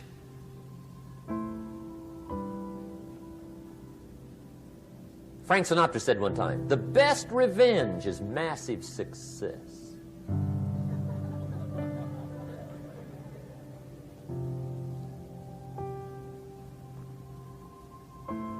Hey, get you a long enough list of reasons so that after tonight you never lack for inspiration. You might not have all the answers right away, but you can get the answers if you can get the reasons. Now, let me give you a little simple formula for goal setting. Okay? We take 2.5 hours on the weekend for the whole 10-year plan. We don't have time for that tonight. But let me get you started with a little simple formula Mr. Schoaf gave me. And maybe this will be helpful. First of all, I've divided goals into two parts. First is long range. Long range goals. That's your dreams. Your dreams for the next 3, 5, 10, 20, 30, 40 years. Actually, the rest of your life. Your dreams. You've got to keep dreaming. Ronald Reagan, president, said to the joint session of Congress a few weeks ago, the Republic is a dream. And if we don't keep dreaming, we will lose the Republic. Your better future is a dream for yourself and for your family. Where do you want to go? What do you want to do? What do you want to be? What do you want to see? You've got to dream dreams. There's a Bible phrase that says, without dreams and visions, people perish. You've got to have something to go for that inspires the heart and the soul. Dreams. From the children of Sanchez, it says, take the crumbs from starving soldiers, they won't die. Take the bread from hungry children, they won't cry. But without dreams, we all will die. You've got to dream. Don't lose your dreams. For yourself, for your future, for your family. The dreams of love and enterprise and travel and doing things. Becoming something unique on your journey here. Don't lose your dreams. Do some dreaming. That's long-range goals. You've got to have those. So that's number one. Here's the second part of goals, short range. Short-range goals. That's your goals for tomorrow, this week, this month, this year, the immediate future. We call these confidence builders. Because if you set up something short-range, go for it, get it, latch onto it, work hard, accomplish it. That starts building your strong feelings to go for your dreams. Now, I've divided goals into 3 categories. Here they are. Number 1 is economic. That's your goals for money, income, business, profits, production. Economics. Make sure you've got your economics well planned. Economics plays a major role in everybody's life. Economics is major, which means it ought to be meticulously well planned for tomorrow, this week, this month, this year, long range. What if you asked somebody tomorrow if you could see their meticulously well-planned list of economic goals? What would they probably say? They'd say, you some kind of a nut? You must be weird. Hey, I found out what success is. Success is doing what the failures won't do. Make sure you've got your economics well planned. It'll put you in the top 5%. One of the key little subjects we talk about on the weekend is the 7 fundamentals for wealth and happiness. And And that's one of them, well-planned economics. It's a fundamental if you want to do well. Join the top 5%. Anybody in this room can join the top 5%, if you will. Okay. Now here's the second category of goals, things. Make a list of the things you want. And on my list of things, now I put everything. Little things as well as major things. Doesn't matter how small it is, it goes on my list. I used to just put major things, cars, homes. I don't do that anymore. I now load my list with everything. Everything. And the reason is, part of the fun of having a list is checking it off. That's it. Boy, at the end of the day, if you can go, got it, got it, got it, got it, got it, got it, whatever it is, right? You get into the habit. So load up your list, the things you want. Now, when you check off something major, celebrate. That's an important point to make. Celebrate your achievements. Live it up. Have a party when you reach something you've worked for a while. See, we all grow from two experiences. One is called the pain of losing. The other one is called the joy of winning. We need both of them. Amplify them as much as you can, which also means make losing painful. If you set up something, fooled around, didn't get it, put it on yourself. On the other side, if you did get it, congratulate yourself. Self-congratulations is a sign of maturity. Seeking congratulations is a sign of immaturity. But hey, winning and losing, see, that's what it's all about. That's the name of the game. Now, some people lead such mediocre lives, at the end of the day, they don't know whether they're winning or losing. They got no clue. Guy's just going through the day with his fingers crossed. There's a better way. Okay, here's the third category of goals, personal development. Put those goals together, personal development goals. That's your goals to be stronger, more decisive, be a speaker, be a leader, learn a language, all kinds of skills. Okay. The whole weekend seminar was designed to improve all your skills so that you walk away more skillful. And that's what you want, the personal development skills. That's what attracts, that's what brings good things to your life, the person you become more skillful. Now, this is quite a package to work on. Economics, things, personal development. For tomorrow, this week, this month, this year, long range. Okay? That'll get you started. Now, here's the simple formula for setting goals. It goes like this. A, work on your goals. That's step one. Work on them. And I put the word work there deliberately. Setting goals is plain hard work. I don't want to kid you. We haven't come here tonight to kid each other. It's work. I know it's work. That's why a lot of people just let it slide. It's work. Many people work hard on their job, but they don't work hard on their future. They just let that slide. And the work involved is making plans. I know most people don't. I understand that, but don't let that be you. Guy says, well, yeah, you work where I work, but the time you struggle home, it's late. You've got to eat a bite of supper, watch a little TV, get to bed. You can't sit up half the night. Plan, plan, plan. And the guys be all right. Good worker, hard worker, sincere. But you've got to be better than sincere, working hard. You got to be better than a good worker. You got to be a good planner. Somebody once wisely said, the people who fail to plan are planning to fail. Well said. So work on your goals. Here's step 2. Write your goals down. That's so important. I teach my staff around the world, put your goals in your journal. Because one of the major people you want to study is yourself. So here's the list of goals I put together 3 weeks ago. Here's the list of goals I put together 2 years ago. Here's some of the changes I made, rearrangement of my priorities. I scratched these off. I put these on. I've gotten these. Study your accomplishments. Study what your desires are. Put them on paper. Write them down. Here's another reason for writing your goals down.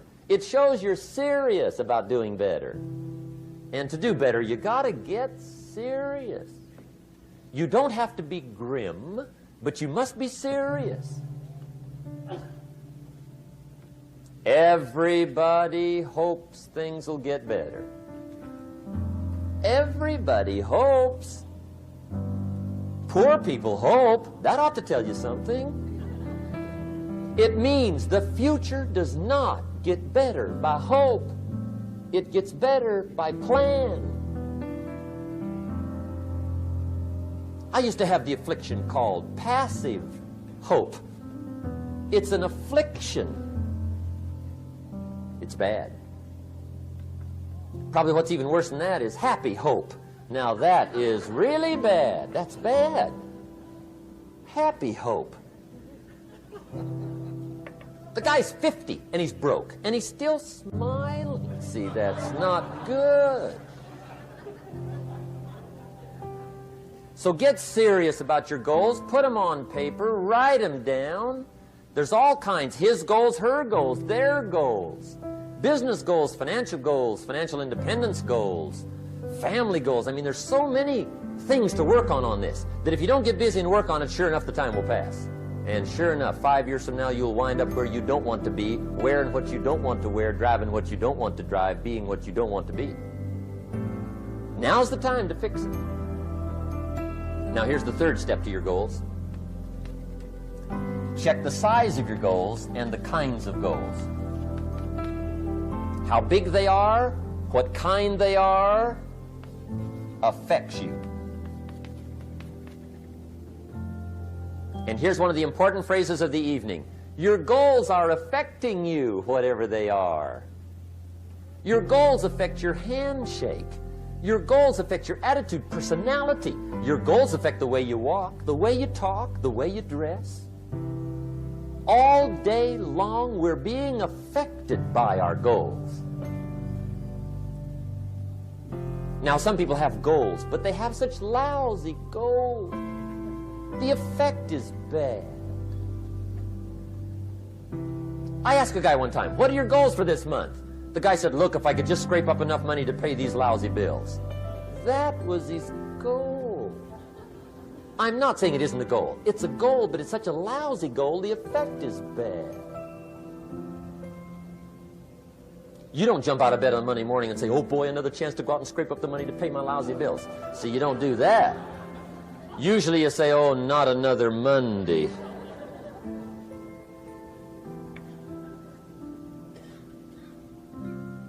And some people have so given up on life, they have joined the thank God it's Friday club. How sad.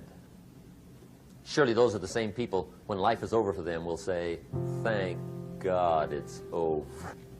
Let me give you a Bible philosophy that teaches how to get whatever you want. That's the title of the next set of notes.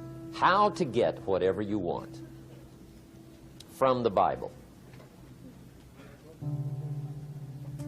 Now again, I'm an amateur when it comes to the Bible. I'm not a pro. But this I can quote, and I think that'll be sufficient.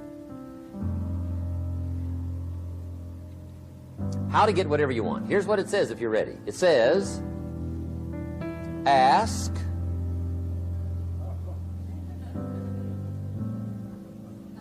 that's it. End of notes. Ask. If there's one art in life to learn extremely well, that's got to be one of them. The art of asking. What does ask mean? Ask means, what do you want? And the formula is staggering. It says ask and what? A guy ought to look into that.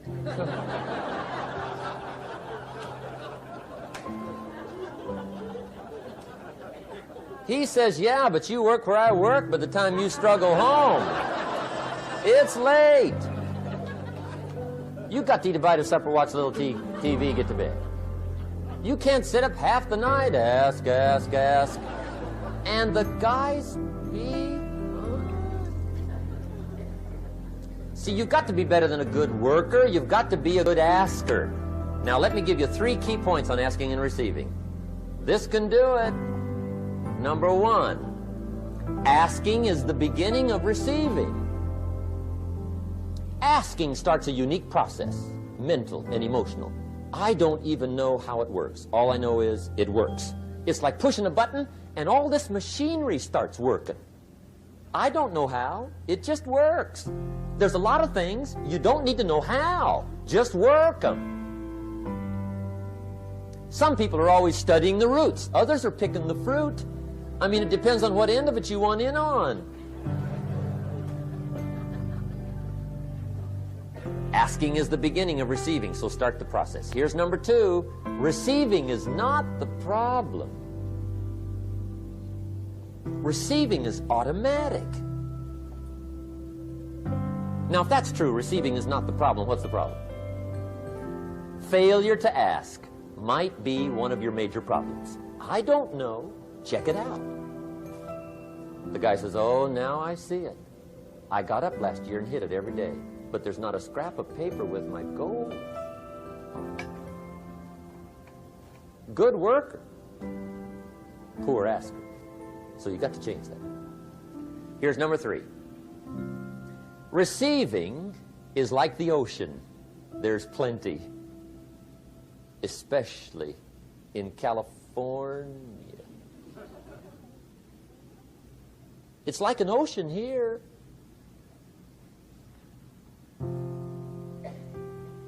Success is not in short supply. It isn't rationed, and you stepped up to the window and it was all gone. No, no, no. It's like an ocean here. Now, if that's true, what's the problem? Well, some people go to the ocean with a teaspoon. Have you got the picture? See, what you want to do in view of the size of the ocean is trade your teaspoon for at least a bucket, and you'll look better down at the ocean. Kids won't make fun of you, right? Okay. Now, there's 2 ways to ask, and we'll wrap up goal setting. 2 ways. Here's number 1. Ask with intelligence. It didn't say ask intelligently, but I'm sure it meant that. Don't mumble. You don't get anything by mumbling. Be clear. Be specific. Intelligent asking means how wide, how high, how soon, when, what size, what color, how much. Define what you want and describe what you want. That's powerful. In the weekend seminar we teach, goals become like a magnet. They pull you that direction. And the better you describe them, the more they pull.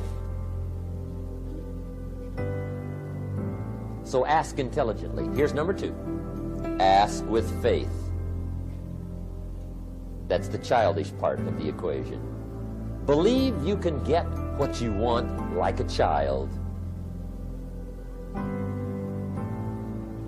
Not an adult. Adults are too skeptical.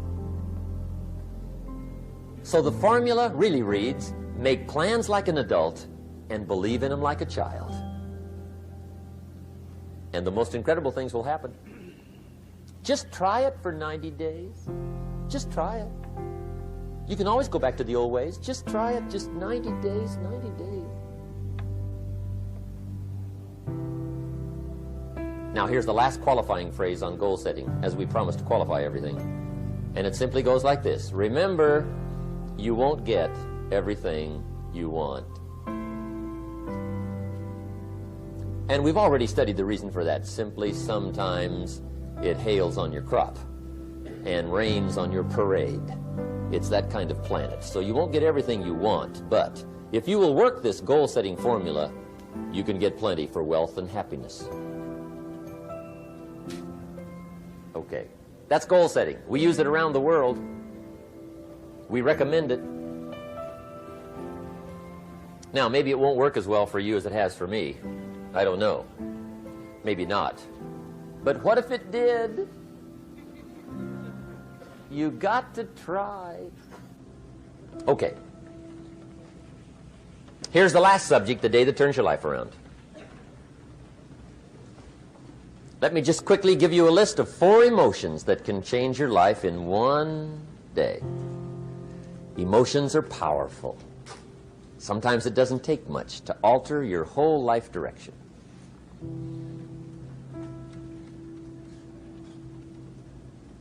Okay, here they are. Number 1, disgust. Powerful emotion. Disgust says, I have had it. See, that could be the day. The day you can say, I've had it. And whether you've had it with something small or something major, the day you can say, I've had it, may not be the day it ends, but the day it begins. That's what I said when that little Girl Scout left my door when I'm 25. I give her the big lie, she leaves, I say, I don't want to live like this anymore. I've had it with lying and being broke. Powerful day. The man's finally had it with mediocrity. He's had it with being a loser. He's finally had it with those awful sick feelings inside, knowing his wife is at the grocery store looking at 2 cans of beans, one marked 37 cents, one marked 39 cents. And the guy sick inside knows his wife's going to buy the 37-cent can, and she doesn't even like the brand. Do you know why she's going to buy the 37-cent can? To save 2 cents. The guy sick inside finally says, I've had it. Being on my knees in the dust looking for pennies? We're not living like this anymore.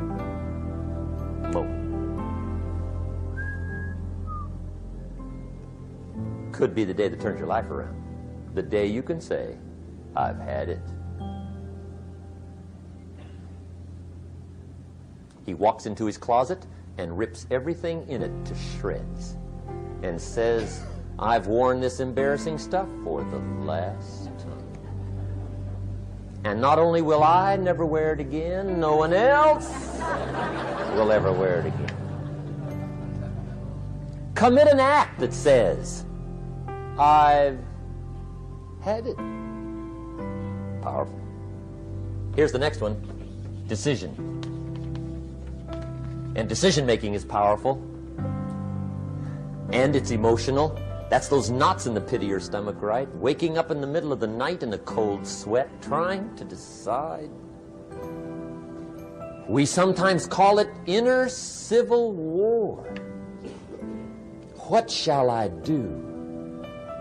Well, for progress, you must decide.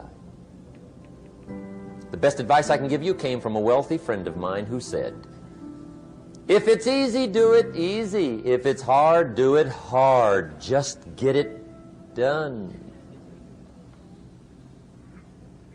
If you went home tonight and in the next few days cleaned up a whole list of decisions, that might furnish enough inspiration for the next 10 years.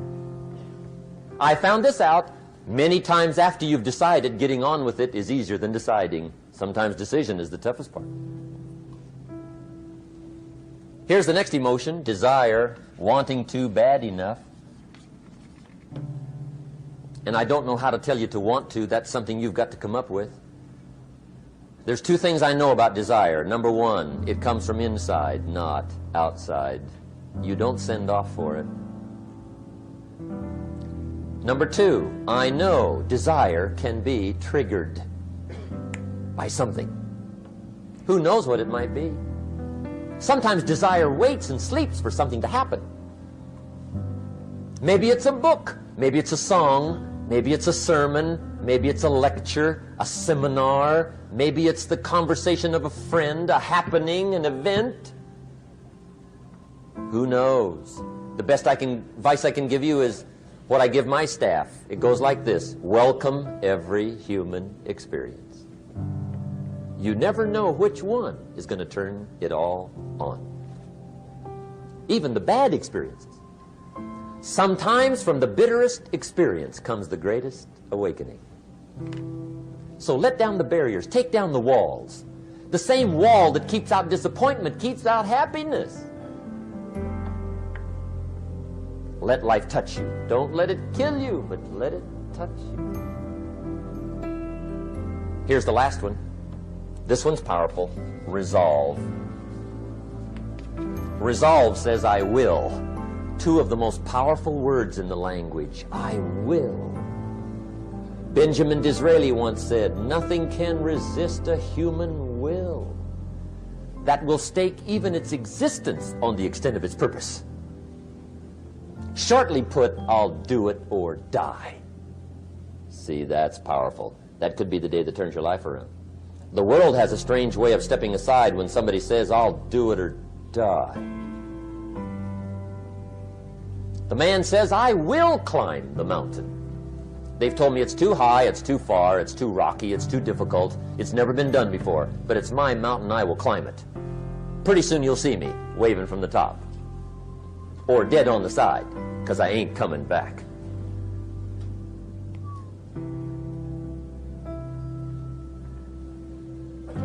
The best definition I ever got from the word resolve came from a little junior high girl in Foster City, California, up north.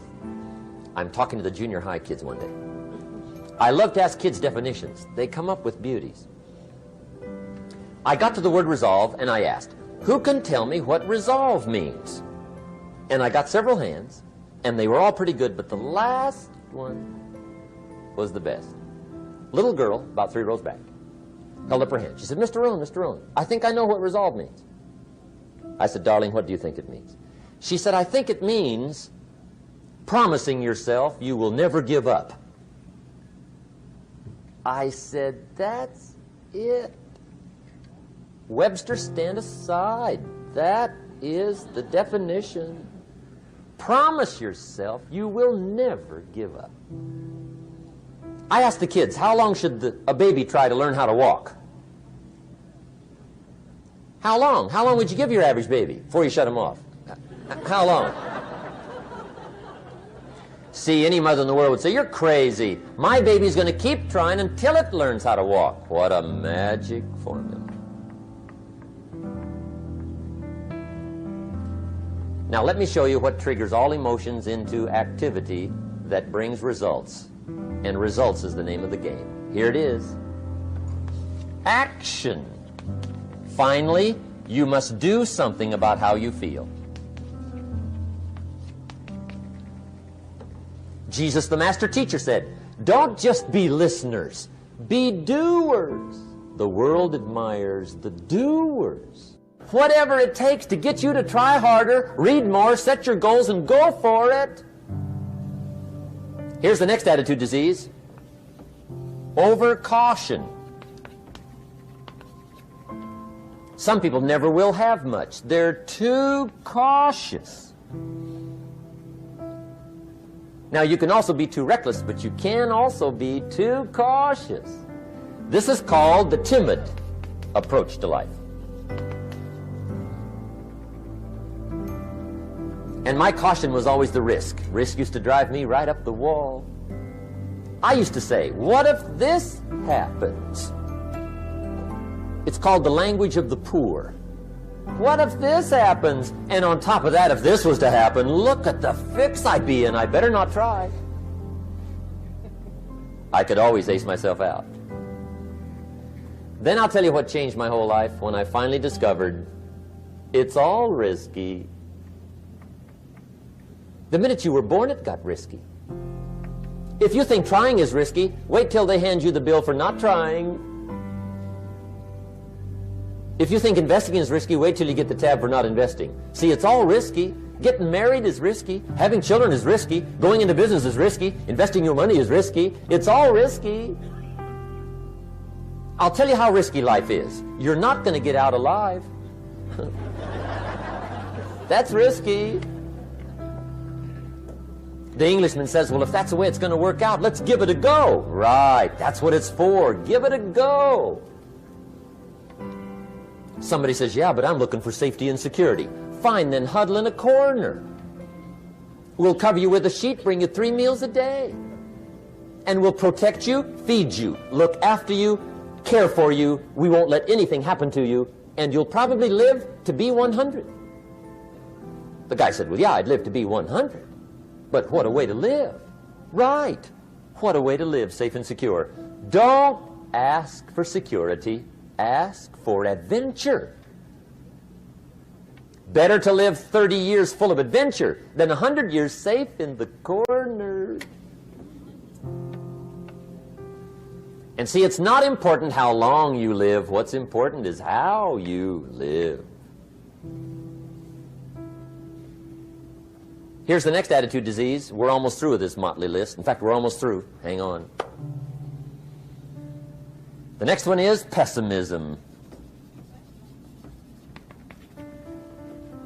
Pessimism, the deadly disease of always looking on the bad side, the problem side, the difficult side, checking all the reasons why it can't be done. The poor pessimist leads an ugly life. He doesn't try to figure out what's right. He tries to figure out what's wrong. He doesn't look for virtue. He looks for faults. And when he finds them, he's delighted. How ugly. This is the poor guy who looks through the window, doesn't see the sunset. He sees the specks on the window.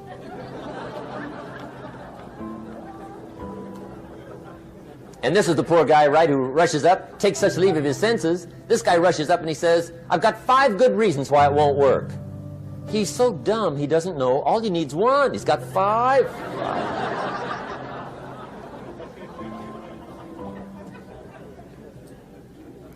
To the pessimist, the glass is always half empty. To the optimist, the glass is half full.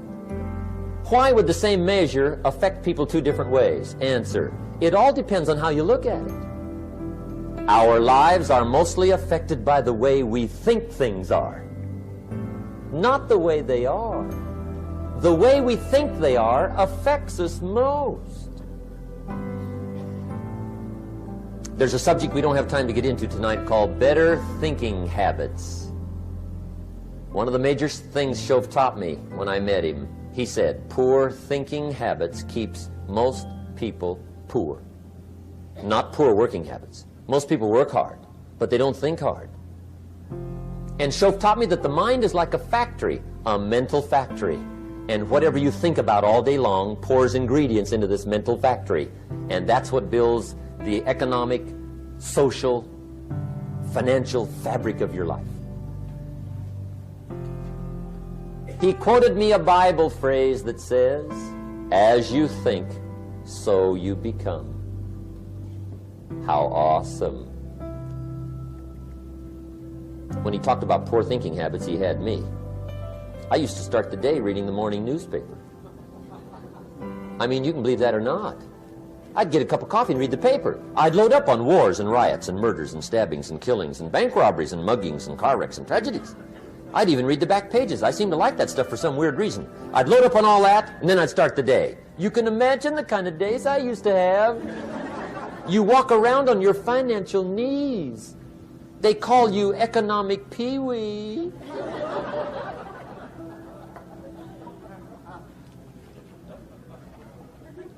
The guy says, I want to be a great leader.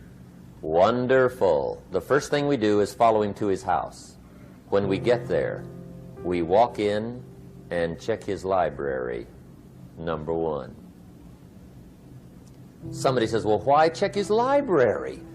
The reason is because what a man reads pours massive ingredients into his mental factory, and the fabric of his life is built from those ingredients.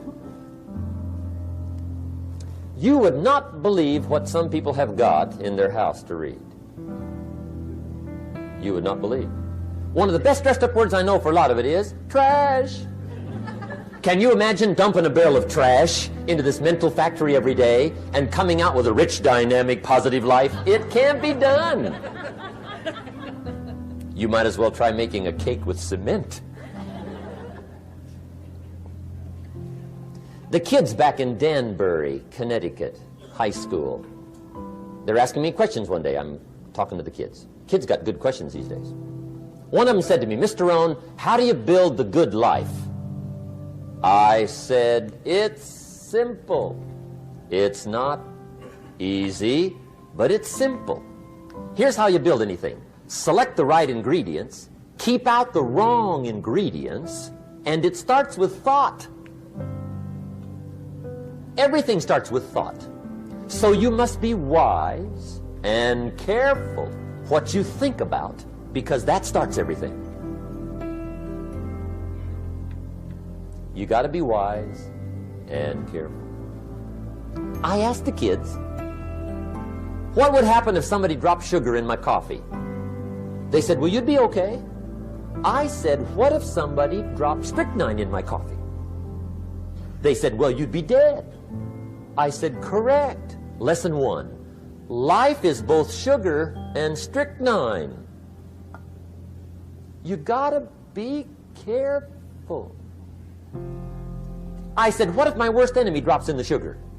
They said, will you be okay? I said, what if my best friend, even by accident, drops in the strychnine? They said, well, you'd be dead. I said, correct. Lesson 2, watch your coffee.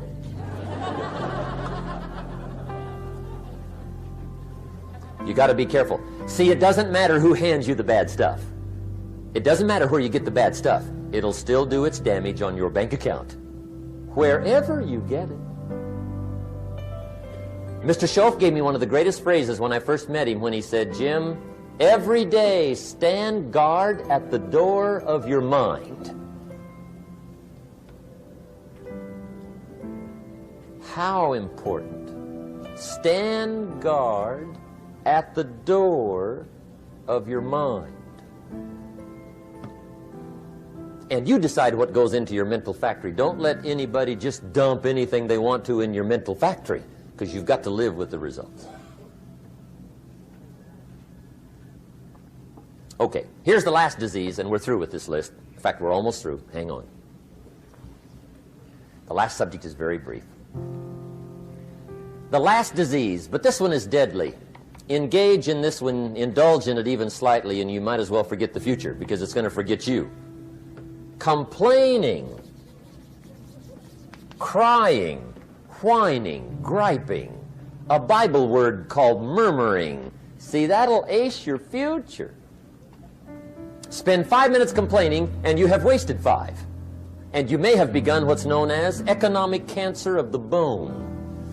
Surely they will soon haul you off into a financial desert, and there let you choke on the dust of your own regret. I hope I said that well, so you won't forget. It's a deadly disease. If you don't think it's bad, ask the children of Israel of Old Testament fame. Typical of us all, their story just happened to get in the book. Story says, children of Israel were slaves. God performed a series of dazzling miracles and got them out. And now they're heading for the promised land. Remember the story? Heading for the promised land. Tragedy of the story, they never got there. Reason. From day one, they started to complain. They griped about the water. They griped about the weather. They whined and cried and griped about the food. They griped about the leadership. They whined and cried because it was too far, too cold, too hot, too difficult, too miserable. I mean, they whined and cried for years. Finally, God said, I've had it, trip canceled. Or something like that. The story says they died in the desert, never got to the promised land. Which I think means two things. Indulge in this long enough, you get your future canceled. And I guess it also means even God himself can only take so much.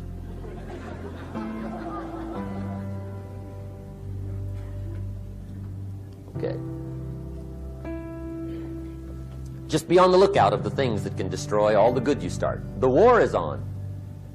And this evening, tomorrow, mentally, personally, socially, economically, you got to make sure you're winning the war. And this is part of it.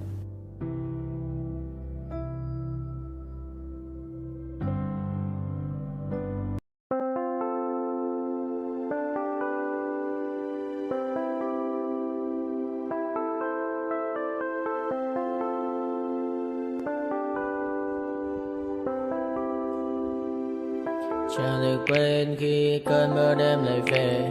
Em nơi quên lời thề và ta như đông chìm sâu, không còn mới em anh nhận màu. Em chỉ cần mơ đâu em chỉ còn là những cơn mưa vô giá cho bên mơ em không mơ anh. Anh một đêm mơ chỉ cần bên em không được cơn nhớ và trôi không muốn nhớ và người ta bên nhau như ngã tớ. Muốn nhớ về say em chỉ còn với em ở đây và anh như muốn chết đi nhưng không muốn em mơ mày. Tình yêu làm cho ta đau đầu không em như mà mơ mộng. Anh như đã mong cầu và mưa bên em u sầu.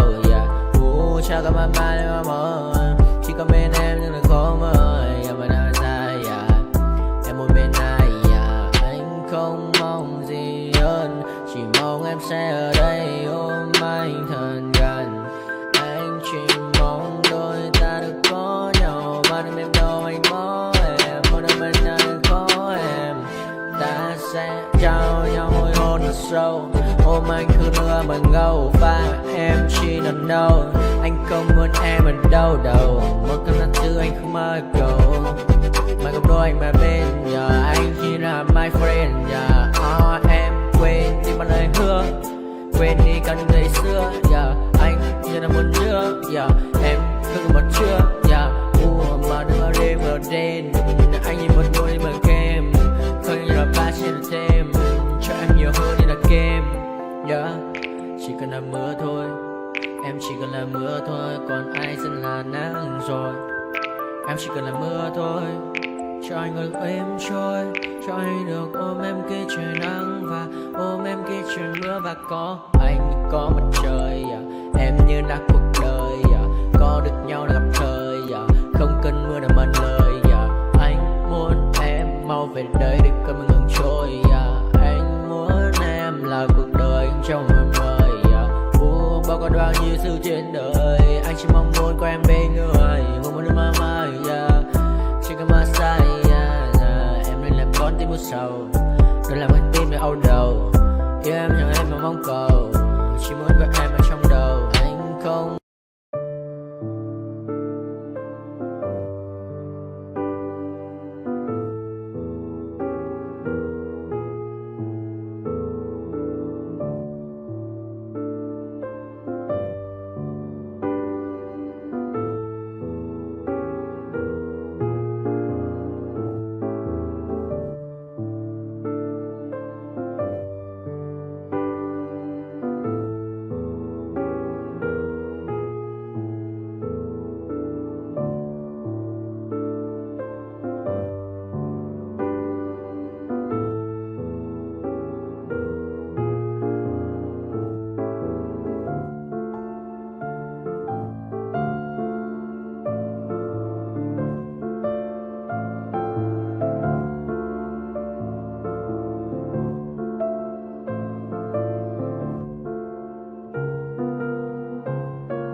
and it's staying, which has determined your fate. I've never seen so clear, I feel the end and it's near. The day of reckoning's here, the sound of deafening fear. You don't die if you try, you just might get a little bit of trouble, K-N-I-F-E, right in your side, you will never see me coming. You don't die if you try, you just might get a little bit of trouble, K-N-I-F-E, right in your side, you will never see me. My energy is next level, so damn you better be careful. I got an angel and devil, he stabs me straight in the temple. I'm ready to be a rebel, I've got a lot of potential hidden inside of this vessel. That shit is so exponential. I need a first class ticket to the top, no limit. I don't play no gimmicks, I'ma take you to the clinic. If you want a taste, come at me and you will be replaced. They won't find a trace of you anywhere or any place. You don't die if you try, you just might get a little bit of trouble, K-N-I-F-E,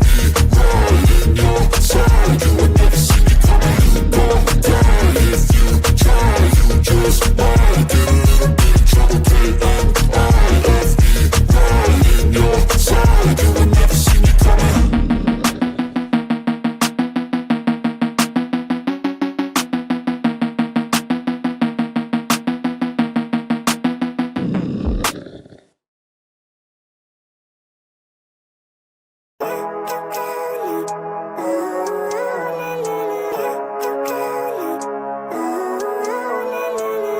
Living life, every day, late at night, not okay.